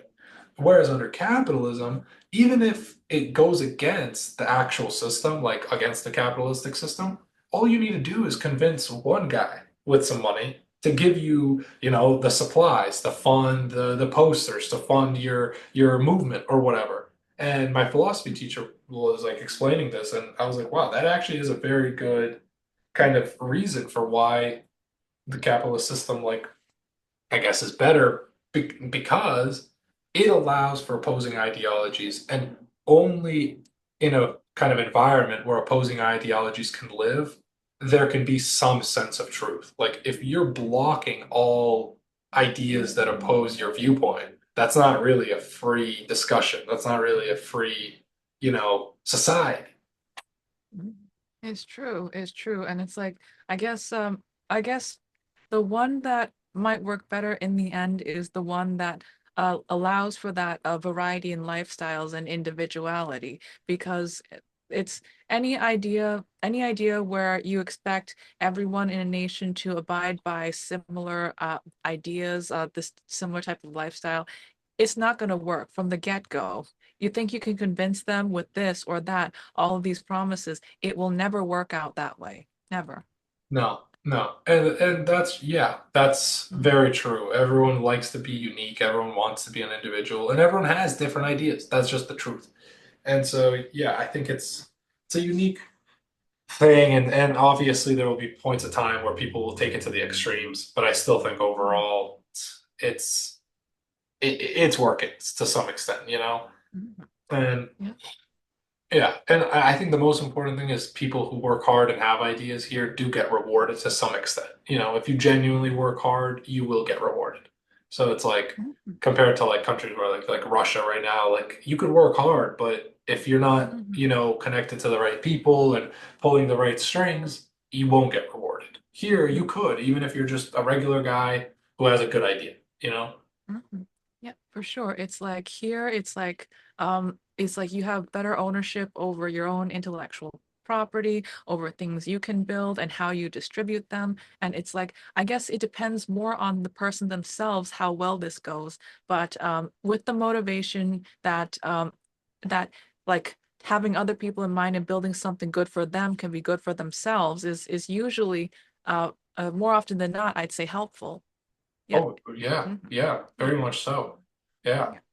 Yeah. yeah. It's like, yeah. It's like I remember I went to a summit early last year in San Juan. It was like a women's business summit. And basically it was about it was hosted by a woman who said she experienced a lot of difficulties in business. Like a lot of doors would close for her, but she organized it so that and I think she's making what was it how okay she's it's like an eight-figure business I think, and essentially created a platform for um other people who she says are marginalized to like lift their businesses up, find others and become successful like her too. I think she actually has helped several people become millionaires. Yeah. Wow. Okay. Yeah. Yeah. Yeah, so it's like it in a capitalist society, she is able to do that, even though some people make it harder for her, she is able to do it anyway, and she is able to benefit others in it who also face such difficulties. So it's like there's ways with ambition to help and benefit those who might, like many say, suffer under certain certain ideal certain ideas of how the world should run. Oh It's yeah. like I think it's oh here's this. It's not about the system itself, more about the current way the system is, you know? More Yeah. about the current way the system is. If we look back at capitalism in the early 1900s, oh, you know, Right. Right. it's yeah, little birds. But basically, I'd say there's ways to improve systems, um, keeping people in mind, keeping. Yeah. I'm sorry, I'm Of getting distracted there. Oh my God, there's like 100 birds out there. Ooh, okay. Got a zoo. Yeah, oh my God. Oh, so nice. There were some crows earlier. Yeah, sorry, No, sorry, you're I good. can't remember what I was talking about No, now. no, that you were making a great point though. It's these things like there's this thing called the veil of ignorance, and it's like you said, improving these ideas for the benefit of the person that would be worst off. So it's like when you're if you are making a rule or laws, you should imagine that, say you're a person in a position of power, you should imagine if I make this law and I was born again into this world in the worst off position possible, how will this law affect me? Will I like it? Will it be good for me? Because a lot of the times, like my philosophy teacher was saying, so once you already get to the position of power that you can make these laws, you're not in the worst off class. So, if you really want to make rules and laws that are beneficial to people, to all people, you have to put your mindset into how would I react to this law if I was in the worst off case? because then Mhm. everything else will be, if you're middle, top of that, it will be better. It will be fine. Because if it's okay at the worst off, everything else is fine. So it will Mhm. only get better as the higher up in the class system you are. So it's like veil of ignorance, just like put it over and just have no bias towards like making the rule for you as you are now. But like, what if something changed and you became, Mhm. one of the poorest people in the world? How would you react to the laws that you made, And I think a lot Mhm. of politicians in modern times have forgotten to do that almost. Mhm. Like they make the rules that they enjoy. Like it sounds good to them in the present tense. But if things got reversed and they ended up, in the worst off class, I don't think they would like their own laws. Mhm. Yeah, it's like they have to see that the way it's like then it's like if they're what was it? If they're a tightrope walker, like the people who walk through the tightropes, Yeah. I think they should imagine that it's like even though they're far safer, probably maybe they can imagine that they have a harness and such. It's like for most people, uh, they're tightrope walkers in a way, and they have to make sure they have to understand that and make sure that the net is like safe. That is this making any sense? No, That it makes total sense. Yeah, Yeah, I, it's like they're just watching the performers. They're saying, "Oh, look, it's fine. Oh, they're still on." But the thing is, if the net, if they've mishandled it, if they haven't kept up on the maintenance, bad things can happen, It's like it's like yeah, I'll tell you some stories later down the line about some things that are coming into my head, but essentially, um essentially they have to realize that society functions on a like from a what is the word, from a base, right, from a base, what the so distracted by the I'm sorry, no, losing no, my you're train of good. You're thought. good. Okay, this is gonna need a lot of cutting. So it's like so it's like a lot of people who grew up in tough times and then were able to lift themselves out. They talk about how the system is broken. They talk about how they can fix it. A lot of people do support the social services once they get out. Mm. But it's like looking even though we hear these stories about people doing that, just looking at how things are right now, it's not good. It's not good. And they have to realize that it's like if other people are are not doing well, that is that is damaging to themselves, you know, the system as a whole and themselves. Oh yeah, Is it? yeah. Yeah. I mean, Okay. that reminded me of something like where you were saying like the tough times like make people strong. Like there's a saying like tough times make strong people, and then strong people make good times for Mhm. their kids. The good times make weak people. Weak people make hard times, and the cycle Mhm. continues. So it's Yeah. like it only hurts the what's coming next, kind of. If you create an environment where things are tough for people, the people are going to become tough, and then it's going Mhm. to be hard to deal with them. So, and then they're going to say no more, and it kind of keeps going. And the tough people, when people who are in power have been through it themselves, they'll try to help. Like you said, they'll believe in social services and they'll try to help the future generation. Like my parents, for example, coming from Russia here, they really support having like social services and good education systems and all these public works, for example. They really support that. But it's like then that might make an environment where things are really plush for people. If they were the only ones making the rules, I'm sure they would love to have like parks and concerts for everyone. But it's like Mhm. then that makes really good times and people kind of take it for granted. Mhm. Yeah. Yeah. And now I'm thinking about things and it's like I think a lot of people talk broadly about stuff, and it takes too long and it's too complicated to talk about every little detail of we do this and then we do that, down to like oh fixing the like the water system, the pipes in a local elementary school, that kind of thing. But I feel like the broad ideas generally should lead up to those kinds of details, right? Like Right. yeah, because it's like usually when people are unhappy about the situation because the social services are failing them, they will go into detail about those types of things. And it's like, of course, people are paying attention to the details and how to fix them, but it's like when they're talking about it, it tends to be more broad, you know?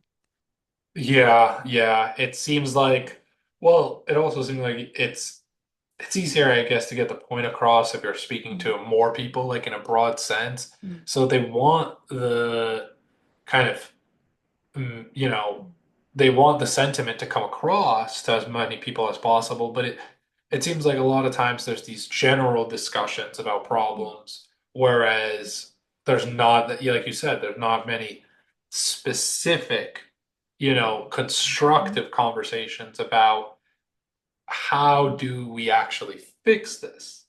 And I think Mhm. some things they don't want to be fixed. Like there was this Mhm. thing in like California about the homelessness problem, and someone Mhm. was saying that there's a ton of nonprofits that and government Mhm. agencies and all this stuff where people get huge salaries for dealing with the homeless crisis. But if the homeless crisis was gone, none of these people would be getting paid these ridiculous salaries. So it's like they want the problem to exist so that they can keep solving it. But Mhm. solving isn't that quick. It doesn't seem like it's working. Yeah. And it's just, I've heard it's like a whole lot of steps and timelines and delays in bureaucracy over people who try to offer their own simple solutions. Like the solution could be right there, and they could be like, oh, we need this zoning thing, we need to fill out these papers. And of course, those are steps that we have to take, but usually what they're proposing nothing's ever perfect, but like could greatly benefit people who are in need. For instance, I've heard of many tiny home builders who they can take their structures, which are far safer than living on the streets. They with like electricity, heat, plumbing, and give them stability. A lot of people that's like people know this, but maybe don't talk about much. So many people who are unhoused, they have jobs. They're working a lot. I recently heard a story on in Boston. This man, I don't know if it was a pizza place, but he had been working there for many years. Was sleeping in the kitchen. And when people, it was terrible. And but when people found out, they rallied together, raised some funds. He has housing now. Wow. Yeah. Hmm. Yeah, it's Yeah. that's a whole nother aspect I don't even really know that much about, but it's like, yeah, if there's I mean if there's people that are working that are homeless, that's not a them problem. There's a problem with the scenario that this system that they're in because if like how like because most people's kind of perception, I guess, for either for wrong reasons or right reasons, I think their perception once they think of homeless people is that they're not working. But if there's people that are working and they're homeless, like that just goes against the whole idea of like, okay, got a job, do the right thing, check all these boxes, and you can live a good life, or like at least live a decent life. It just kind of breaks that whole concept. Like, no, you have to do more than that, I guess. Yeah, and that's why people are angry about the obviously broken system with like many ways to solve it, but people who can make those decisions not really making them or delaying them. It's like it's okay in a system where people doing all the right things don't have the basic necessities. That's where problems lie, and just more care and consideration that neither of us can do at this point, but hopefully somebody can, you know. I mean, if I ever had Oprah levels of money, I'd fix stuff, you know. Yeah, yeah. Well, Oprah.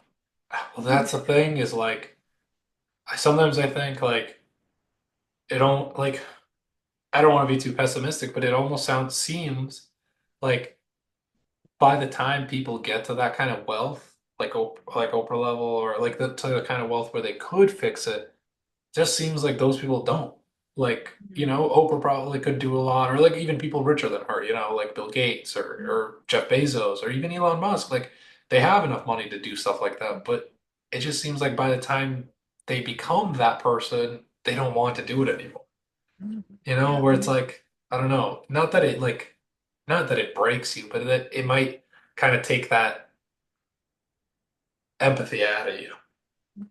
yeah, and it's like you see wealthy people all the time, broadcasting, oh, what they've done, what the donations to this charity or that charity, and then they take a picture with the people they're helping. And it's like, I feel like do you think, I'm not sure, do you think something about it is more about the branding of how and who they help? Because there are people who work hard, need help in very crucial ways, but it's not so good of a look um, that way, you know? It's not so good of 100%. a look. And of course, plenty with obscene amounts of money, they will donate quietly. That happens a lot too. But it tends to be like the ones who look the best, they get promotion. Other people with lots of money, they say, oh, I'll do that too.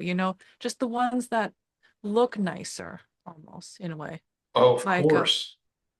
yeah, it's like solving it's weird. It's weird. Does it feel like solving world hunger, providing vaccines for various diseases around the world, like like globally helping? It sounds better than finding housing for a guy who is already working but is unhoused, you know? Like Right, right. And there's all these nonprofits that give them tax deductions, so it's like, mm, how many people donate and don't claim the tax deduction? Because once you claim it, you can say that it's just for altruistic reasons, but you're benefiting too. So it's like, I don't know. I think you're right. I think most of it is for branding. I think there's a lot of causes that don't get any attention because it doesn't look good and it doesn't give you that branding and it won't give you that social satisfaction from your peers. mm, Um, so I think that's a huge part of it. I think there's kind of trend setting, like if at the very top, like in the Carnegie days or Rockefeller.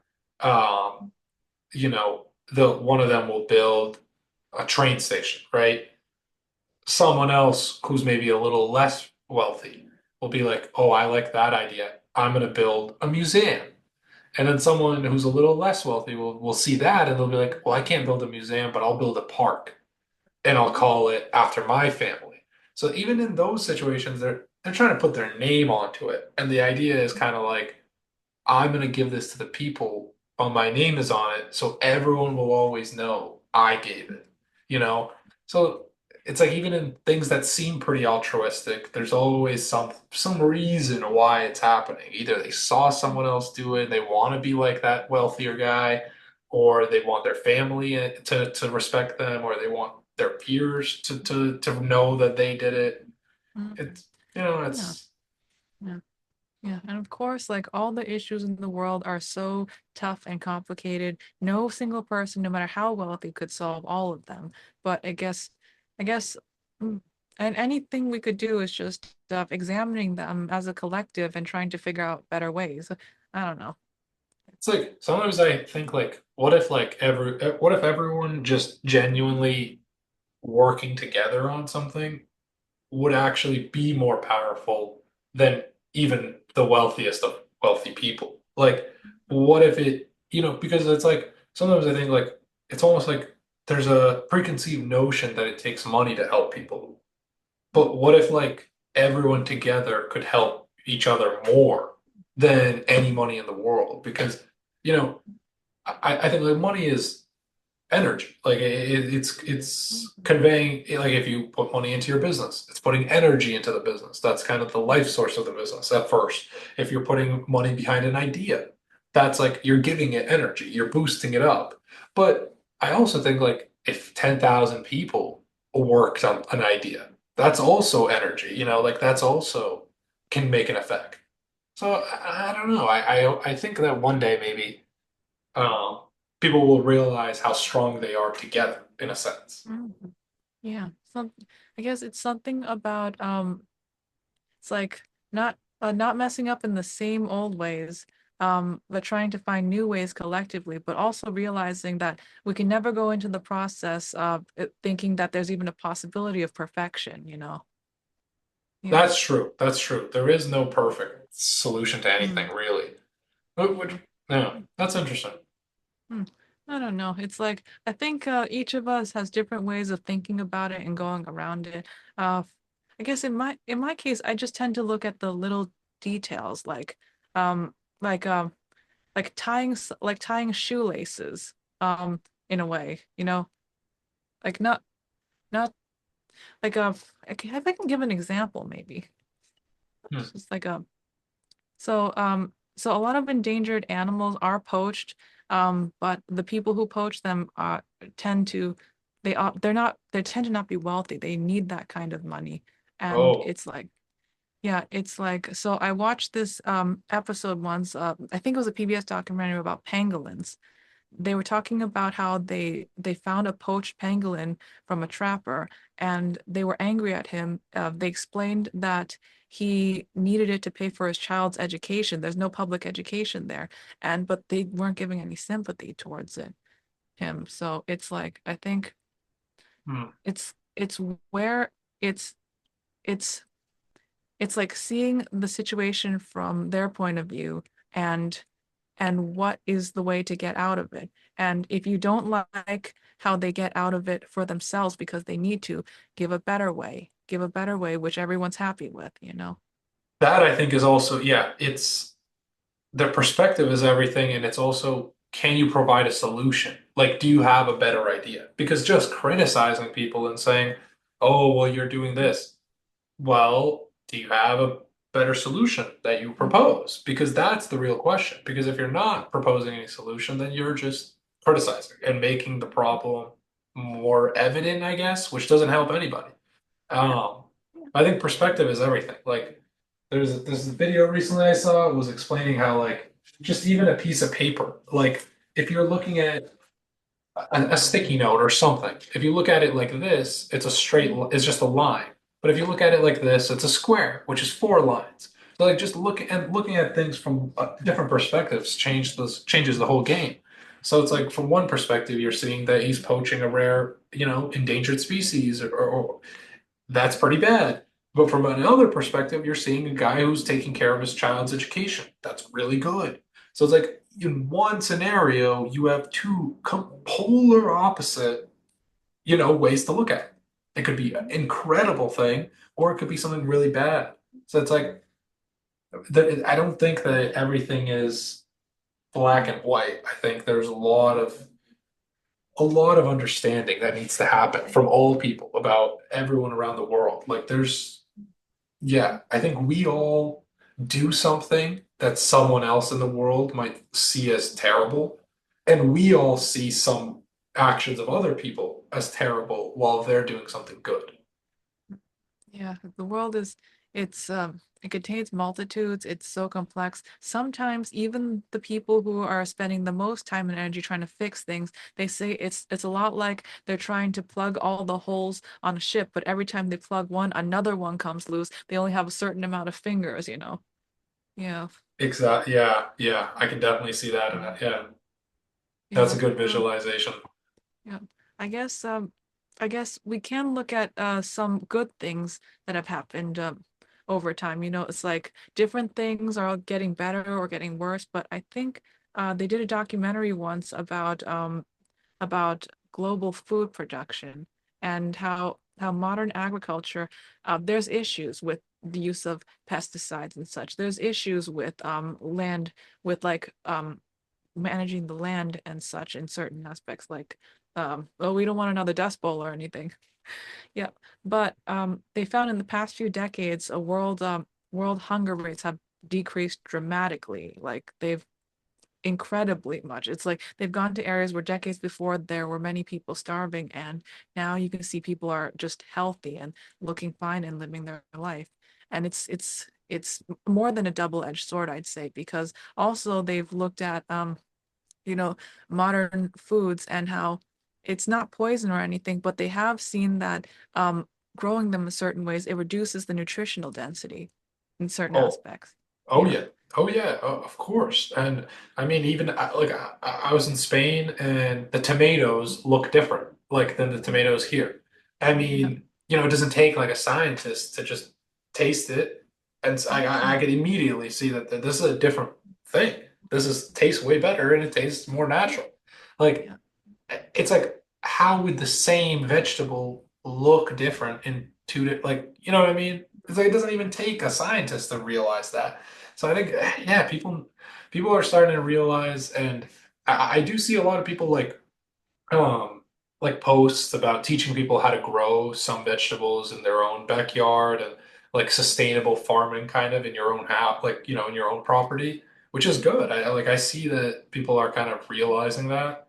And but like, yeah, we especially in America, we use a ton of pesticides, GMOs, um, and like there was one.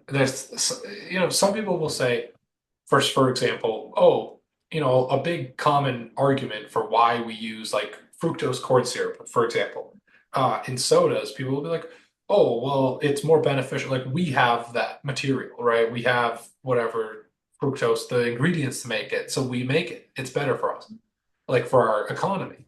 But actually, the U.S. has one of the most massive in the southern United States. So, we have a bunch of sugar uh, plantations growing sugar, like sugar cane fields, basically. We grow natural cane sugar and export it to either, South America or mainly to Europe. And then we bring in high fructose corn syrup. So starting off, we actually have the natural sugar. Like we have it right here. We could use it. And it's just because of greed and making the extra money that we ship it off and sell Oh, yeah, and a lot of lobbying and such. it. Yeah. Lobbying and such and Yeah. like for power and for money. And it's like it's not even easier. We're taking extra steps. Like we could just use the stuff that's growing right here, but we're taking extra steps to send it over. And like the chips, like for example, like people are like, oh, well, it's easier to make Lay's potato chips with these ingredients. No, it's not. I checked the ingredients in Europe. It's like five ingredients. It's less steps. It's easier. It's like less things you need. Yeah, I don't know. it's like, oh gosh, it's yeah, just a oh, this reminds me of something else. It's unrelated, but my one of my cousins, she studied this is relevant to the story. She studied yoga with master yogis in India. Oh. And it's just wherever she was living a very natural, holistic lifestyle, I guess eating food that was little to no packaging. Oh, wow. We were visiting my birth city for a little bit, and she was just complaining about all the plastic packaging on everything. She's like, "What the heck?" She pointed to like a melon. Why was the melon wrapped in plastic? True, true. Yeah, it's She's got some like, good points. yeah, so it's like makes you think about it. Makes you think about how they like how they try to do things and does it really benefit though? Does it really benefit some things? Little things. Yeah. I don't know. I don't really see how all the plastic could, Mhm. Like, maybe for sanitary purposes, potentially, yes. Yeah. But It's like you gotta wrap the meat, but not maybe not the melon. No. right, right. There's certain things, yeah, like meat, I think it's probably for the best. But yeah, yeah, separate, like because that did cause a lot of diseases back in the day, like having different raw meats mixed, like that's not good. So I'm sure there's some scientific things that we do for a reason. There's also a lot that we do just for the sake of some money because it's like in terms of like pollution, if you see even like a normal product, like a phone or something, or like a car, they were showing how many times things are shipped back and forth, how much packaging is put onto it. Like you ship it once, someone adds on some materials and builds a little, they ship it back somewhere else. It's like, well, I don't know if that's the most efficient way to do it. It's the shipping and the packaging lobby. It's a conspiracy. True, true. Once mail started to go down, once people started Mm. using physical letters Oh, less, suddenly we've got Amazon. Everyone stops using the post like the writing the letters. Boom. the Amazon vans are the new milkmen. That's Yeah. yeah, Yeah. yeah, for real, for real. I hadn't even put two and two together, but apparently, well, like Amazon is the biggest rainforest and whatnot, and there's all these kind of different. I think it said it's the most diverse, and I think maybe we were talking about this as well. It's one of the most diverse rainforests, like with a bunch of different species and stuff. Mhm. Yeah, And it's a wet forest. Yeah. mm, and it's huge too. It's Mhm. like giant. And Mhm. Amazon, I guess, is they have a big diversity of products that they sell. They have Mhm. everything there. So I guess it has some correlations to that. I don't know all the details, but it was it's kind of cool just to hear like he named it that at the beginning, but now it almost makes more sense than ever. Mhm. Like, you know, Hmm. one of the Yeah, kind of like biggest a companies, biggest rainforest, so diverse. They have all these products. yeah, kind of like a self-fulfilling prophecy in a way. It's just hmm. For real. Oh, actually, hang on. I'm trying to remember if there was I'm probably not remembering this right. I'm going off topic like a weird naturalist right now. No, you're good. You're good. Okay, like hang on, I'm just typing in something random. So I'm trying to figure out if this was connected because I know you know how the Earth kind of rotates a little bit on its axis. It's like I think a full cycle is about 26,000 years, but don't quote me. And Okay. this causes this causes the Sahara to go from desert to grassland back and forth constantly. I can't remember in the documentary if this also caused something in the Amazon. I I'm not sure about that. Hmm. Like if there was a reversal, Hmm. like Amazon rain. Let's see. Earth axis. Let me Google that. Google that. Yeah. I'm not sure. I'll take a look at this later, but essentially it's like every now and then the Sahara is a lush like it's pretty lush. Some parts get forested, I think. I didn't know that. Yeah. Yeah. Oh, Yeah, it's like we're in a period of desertification right now. It hasn't even gotten to like the maximum, but then it's gonna go back in the other direction. It's gonna be pretty lush there, a couple of thousand years. that's gonna be cool. Yeah. Mhm. Yeah. Yeah. Mhm. Yeah. Yeah. Things are changing. Things are always changing, and hey, maybe like the Sahara. Sometimes it gets worse, sometimes it gets better. Yeah. Yeah. What if it turned that great quote is what if it turns out even better than you ever imagined? Oh, definitely. Um, I think if people can hold on a little bit to the next maximum, it's gonna be incredible. They expect that Africa, the African continent, is going to be like with even with the current way they're building, it's going to be incredibly futuristic. If water can get to more places naturally, they're already building ways. I think when I was in Egypt, someone was telling me about they're building something like an artificial river off like way into the desert to create more populated areas. Oh, Yeah. okay. Yeah. Yeah. So it's like It's and advanced.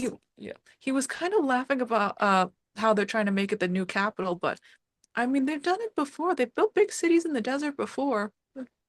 Yeah. I mean, hey, well, Dubai right Yeah. now, Oh, kind oh, of. it was nice there. Yeah. I mean, that they just started building that pretty recently. I feel like. Hmm. I mean, not super recently, but relatively for a city. Yeah. Yeah.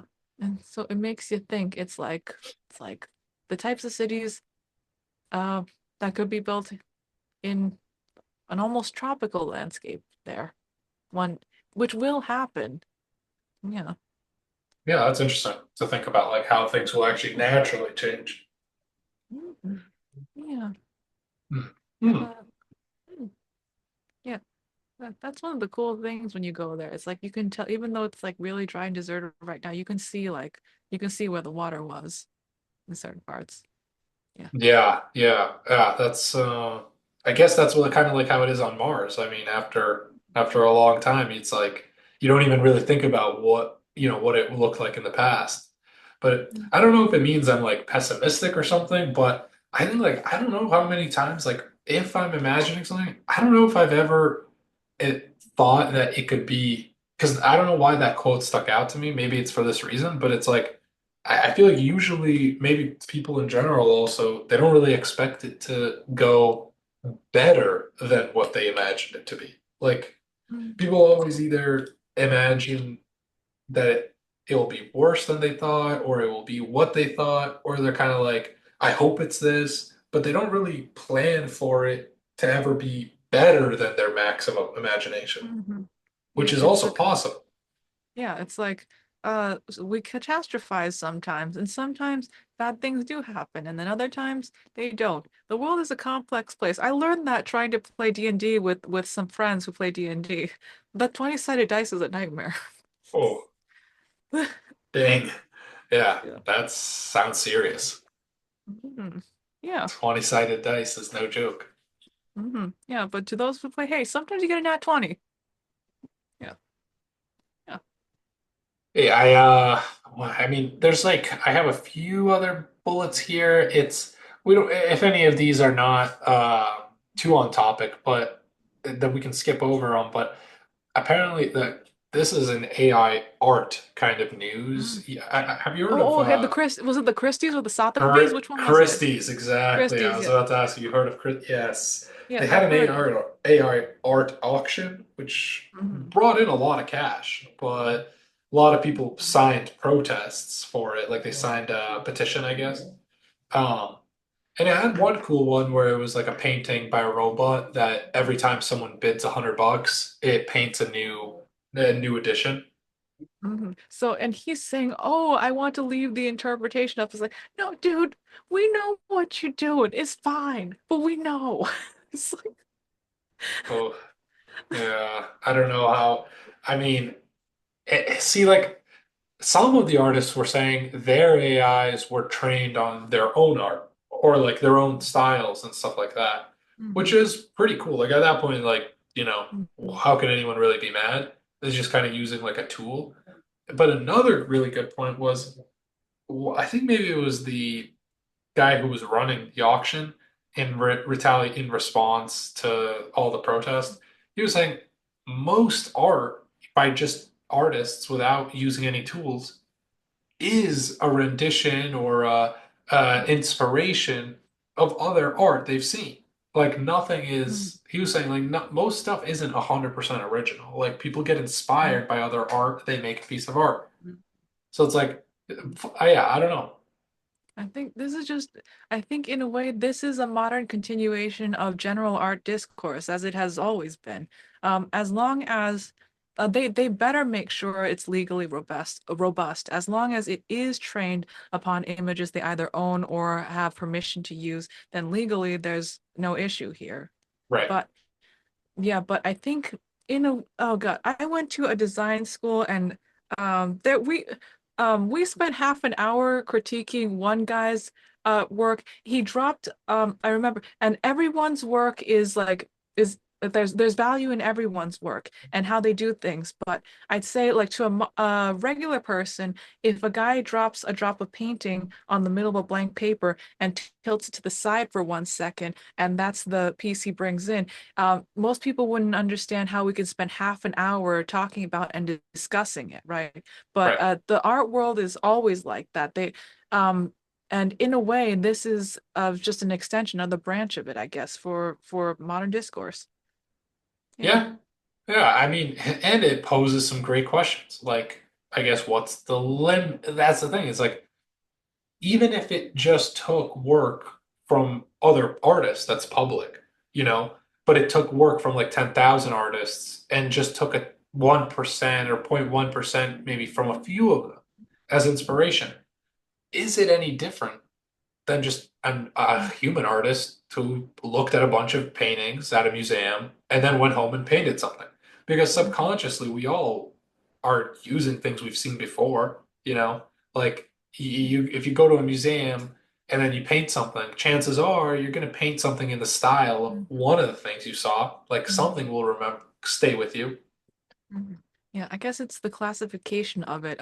They want the art to be interpreted and processed by like a human being, go through their mind and their experiences before it comes out in some other form. It's like a lot of them, and this is an interesting conversation. It would be interesting to have, a lot of fine artists like come on maybe in the distant future and talk about this type of stuff. But I do have some actually. No, no, my friends are not fine artists. That's the thing. So, Mm. but maybe they'd have something to say. One of them plays around with GPT and generates the weirdest stuff and keeps sending it to me. Oh, okay. Okay, yeah. I mean, there's Yeah. yeah. It's the maybe I actually there's this guy I know who had one of my parents' friends who I went to his art gallery recently. He had an opening. I think it was like in Somerville or something, somewhere nearby. But I could ask him if he could give some opinions on it, maybe if we wanted to have him on at some point. But Yeah. I'll send you the address too if you want to check it out. I think it's still Yeah. running. It was Yeah, pretty recent. that might be interesting. I guess But I'm interested in like hearing and having the conversation. My stance is like pretty neutral as long as there's no intellectual property infringement because I've dealt with that a lot. Yeah. yeah, yeah, he does. I don't think he deals a lot with AI, but I'll let you know just also in general if you want to check out the gallery. But it's like Yeah.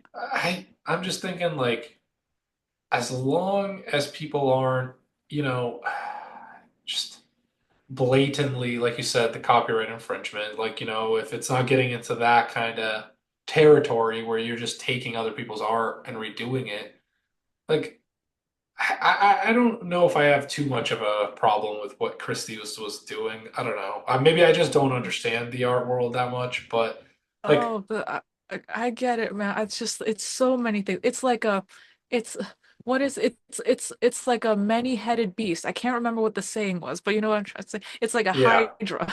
It's like a yeah, there's a hydra. lot of layers to it, Yeah, for yeah. sure. They're Yep, they're hoping for the publicity and the controversy to attract more Mm. buyers. That's what they're hoping for. It's like the art world, it's like it's it's like the reverse of damned if you do, damned if you don't. It's like Mm. the reverse of that. Yeah, I do see that like kind of like it's like anti-logic, like the Andy Warhol pieces. Why they're so popular, it doesn't make sense to a lot of people if they're not in the art world. Like a soup can of Campbell's soup seems like is that's kind of just copying a design of a company. Like he just took a can and painted it. But it's famous. It's super famous. I remember this kid in our high school, his dad got one. He got a piece of and a Ooh, real Andy Warhol. whoa. And when I found out how much it was, I was like, that's insane. Like that's actually insane to pay that. And I think he You can got it cut in it, but Vegas or Miami or something. you can tell me Oh, okay. The name of the kid? the cost. How much was that can? I don't. I think it was like 14 or 15, maybe even 20,000. But It was, and well, this wasn't even like a big piece or anything. This was like one of the smaller. I think it might have been like a print of a piece or something, and it was like 14 grand. oh God. Well, he probably thinks it was like, oh, this is a Warhol. I'm gonna make money on this later. Yeah, and like I only learned about it in college later. Like I took one art class, like just art history stuff, where we learned about Warhol, and like then I realized like, okay, this is pretty cool. But at the time, like it made no sense. And like I just thought like, all right, I guess this is what rich people do. They just buy random stuff that like makes no sense. They'll do this. Oh, I can talk about the dinosaur market the whole day. Oh my God. Dinosaur bones, that's Yeah. big, yeah. Okay, yeah. And most of the skeletons they sell, I'd say the vast majority, most of the bones are plastic. Oh, it's like a Yeah, replica. yeah, yeah. It's like even in the museums, it's okay. If it's a large skull, like a tyrannosaur skull, they can't prop that up in the air. It's too dangerous. It's almost always a cast. If you, Here's a way to tell if you ever go to a museum and see them again. Look closely at the bones. Does it look like they have a lot of external supports? Does it look like maybe they're a little imperfect? if it's they cannot drill through rock to support them. So if it's a lot of external supports, like wires and stuff going around the bones, that's almost certainly a real one. But if it Oh, looks kind of freestanding, that means it's plastic. They can drill through. It looks nicer. oh, you're saying like they can hold it together with internally, like just screwing it Mhm. together or drilling it, whatever. Mhm. That makes sense. That makes sense. So the Mhm. strings is good. That means it's real. If there's like Mhm. strings kind of holding it Yeah, or yeah, whatever. like wires and Wires, yeah. such, wires and such. Yeah, and it's like it's just by default, almost the vast majority of the ones being sold at Christie's and such, they are comprised mostly of replicas to create the entire skeleton. It's like I don't think I've ever heard of a skeleton being found 100% intact, not a fragment missing. Um, Mm. and oh, oh, oh, I'm remembering something else, but I don't know how much I can say. Oh, okay. So Some it's crazy like, dinosaur stuff. yeah, so let's just say I was watching like a paleontologist stream. He was complaining and ranting about this as he should. He was right. But then it's the funniest thing. He was looking at the like a dinosaur that went on auction. He was looking at the skull. He's like, wait a minute. And he looked at the skull right behind him that he 3D printed. Same species. But then he picked it up and held it in front of the camera for everyone. It's like, oh my God, this is the same model. Hmm. So the whole skull, or at least most of it, was not real. But also the caveat is he 3D printed this from a model. The license said no, like no commercial use. And this thing, the pair sold for 16 million. Whoa. So there might be a lawsuit coming up there. We'll see. I don't know. Or maybe they'll settle it quietly. I won't even say which They species it could is. probably settle it like out of court or something if they don't Yeah. want, anyone to hear Yeah. about it. But I could see that. I mean, if there's copyright infringement on the lower levels of art, I'm sure it exists on the higher. I feel like Mm. things like that don't change. Like you said, it could be millions of dollars for this dinosaur thing, and still they people are using these kind of three, like they just steal the license and print it. Yeah. Oh my God. They with that kind of budget, they could have approached somebody. They could have gotten a scan. It's just a huge oversight. And it also if anybody wanted that exact skull from the $16 million dinosaur they sold, it's like I think just to print it out material wise, it's 100 or less bucks. So Damn, okay. yeah, Whoa. I yeah. yeah, that makes a lot of sense because I also hear about a ton of like not like scams, but kind of like a setup where it's like Mm, if you get an appraiser or if you get someone to say that your art is more expensive, like say you bought that dinosaur thing and maybe you bought it for a good deal and then someone appraises it and it mm, gets sold for 14 million to a museum, that's a great write-off because you're donating it to a museum. You could donate it, like I've heard where the reason why some of these artists will get paid like a lot, I don't know if I don't want to do any accusations, but like paintings kind of like Andy Warhol, so that gets sold for like a lot. It's like, mm, say I know an artist, I could pay him, like $1,000 to paint me a painting. I take it, bring it to my appraiser, who's my friend, and he says, "Wow, this is a beautiful painting. I think it's actually worth $1 million." Then I take that $1 million painting and I donate it to the Museum of Art or whatever, Museum of Fine Arts in Boston, and they say, "Here's a tax receipt for $1 million because you just donated $1 million asset." mm. Oh It's my like, gosh, yeah, that's one of the things. It's like people will debate about it, but as someone who's been on the inside, it is a lot of smoke and mirrors when it comes to a monetary amounts, Not talking about the artist's passion, the heart they put into the piece, but the monetary amounts, the money that trades hands, especially a lot of the ones that sell for really high prices, that money doesn't even go directly to the artist. It's like sold to someone, sold to someone, sold to someone, that kind of thing. It's right. yeah, just some kind of investment piece. Because the Yeah. secondary market is where Mm, the money is, like where the prices actually go up. Like the first time yeah. the artist sells it, it might just be like $1,000. whereas eventually gets donated with a value of 1 million. So the Mhm. artist isn't getting that million. He's getting the initial purchase. Yeah, yeah. That's how the art world works. Oh, that means a friend of a friend. She either works at Christie's or Sotheby's handling stuff. Yeah, Nice. and Okay. it's like I think she took a picture of herself with gloves on. She was taking a picture of herself with a Picasso or something. She was handling it. Oh wow. Yeah. Oh And wow. yeah, but it's like I think it has affected her because she gives off this air of like she's jaded with the world.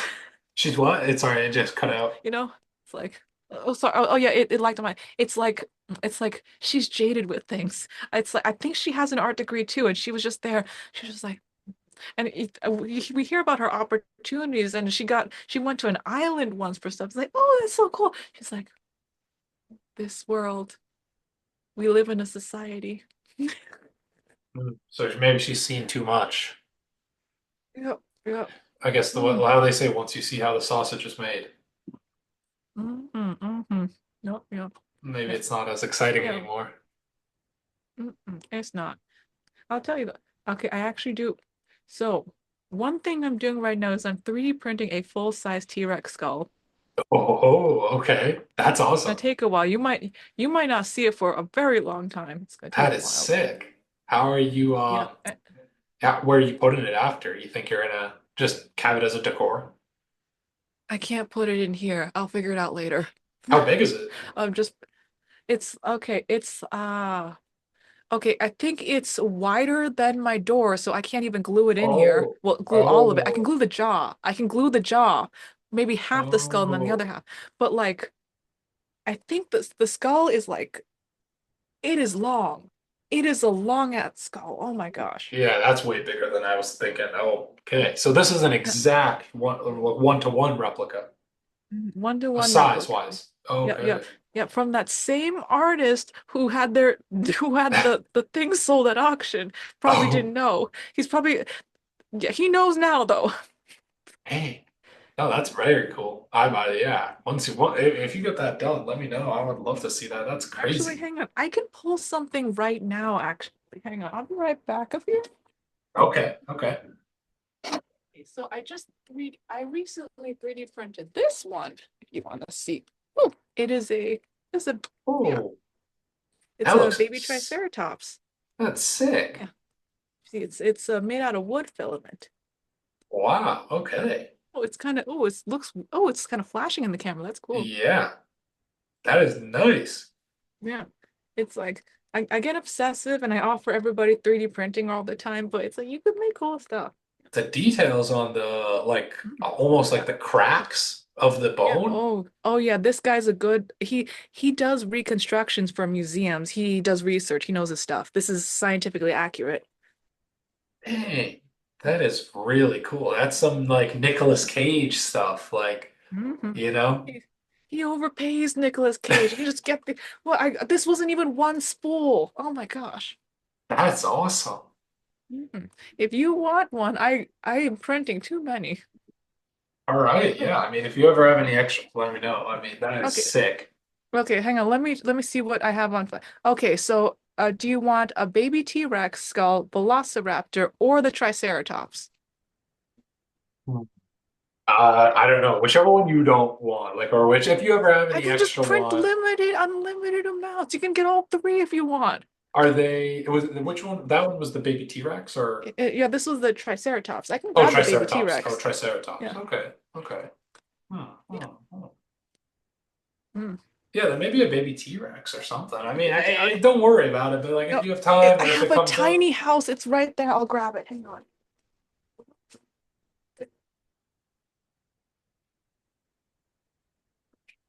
Yeah, this is a life-size 2-year-old based on the chomper specimen, I believe. Yeah. Okay. Right here, if you can see. ooh, Yeah, baby T-Rex. This one has a jaw. And like, ooh, so you can. Yeah. hey, that's nice. Okay, I love to print these. I just give them away. I'll that's get you seriously one. very cool. Mhm. Yeah. No, I appreciate that. That's sick.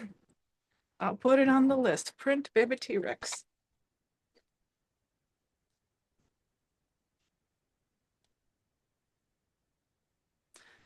Yeah, that's Oh very yeah, cool. millions, I, millions. I would put that in my office. Yeah, I'll put that here somewhere in the background. I have Yeah, like it's a like, mm, shelf right there. I could actually put it up on there. yeah, It's a perfect spot, right? yeah. Do you want it in a white plastic, regular white, or do you want it something like this? It's kind of a bronze. Bronze, copper? Yeah. I mean, I don't know. I mean, either way is good, but I mean that one that you showed, like that color was perfect. Yeah. Oh yeah. Yeah, I sprayed that one down with a matte finish. I can do that for you too. oh, no worries, no worries. I mean, I'm just happy to have a dino skull. That is pretty Yep. crazy. Yep. And you can print it and have fun with it too. If any part breaks or tooth falls out, just call me up. Just call me up. Okay, okay. Oh, that's good to know. That's good to know. Mm-hmm. Yeah, yeah.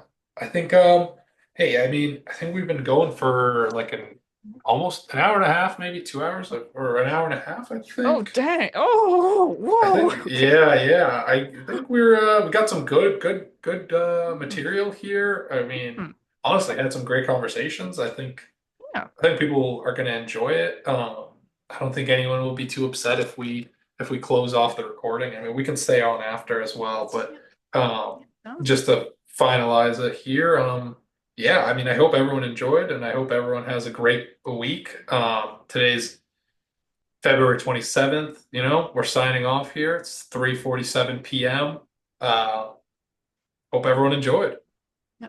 Have a good one, guys. And remember, paleontology responsibly. Yeah. Oh, yeah.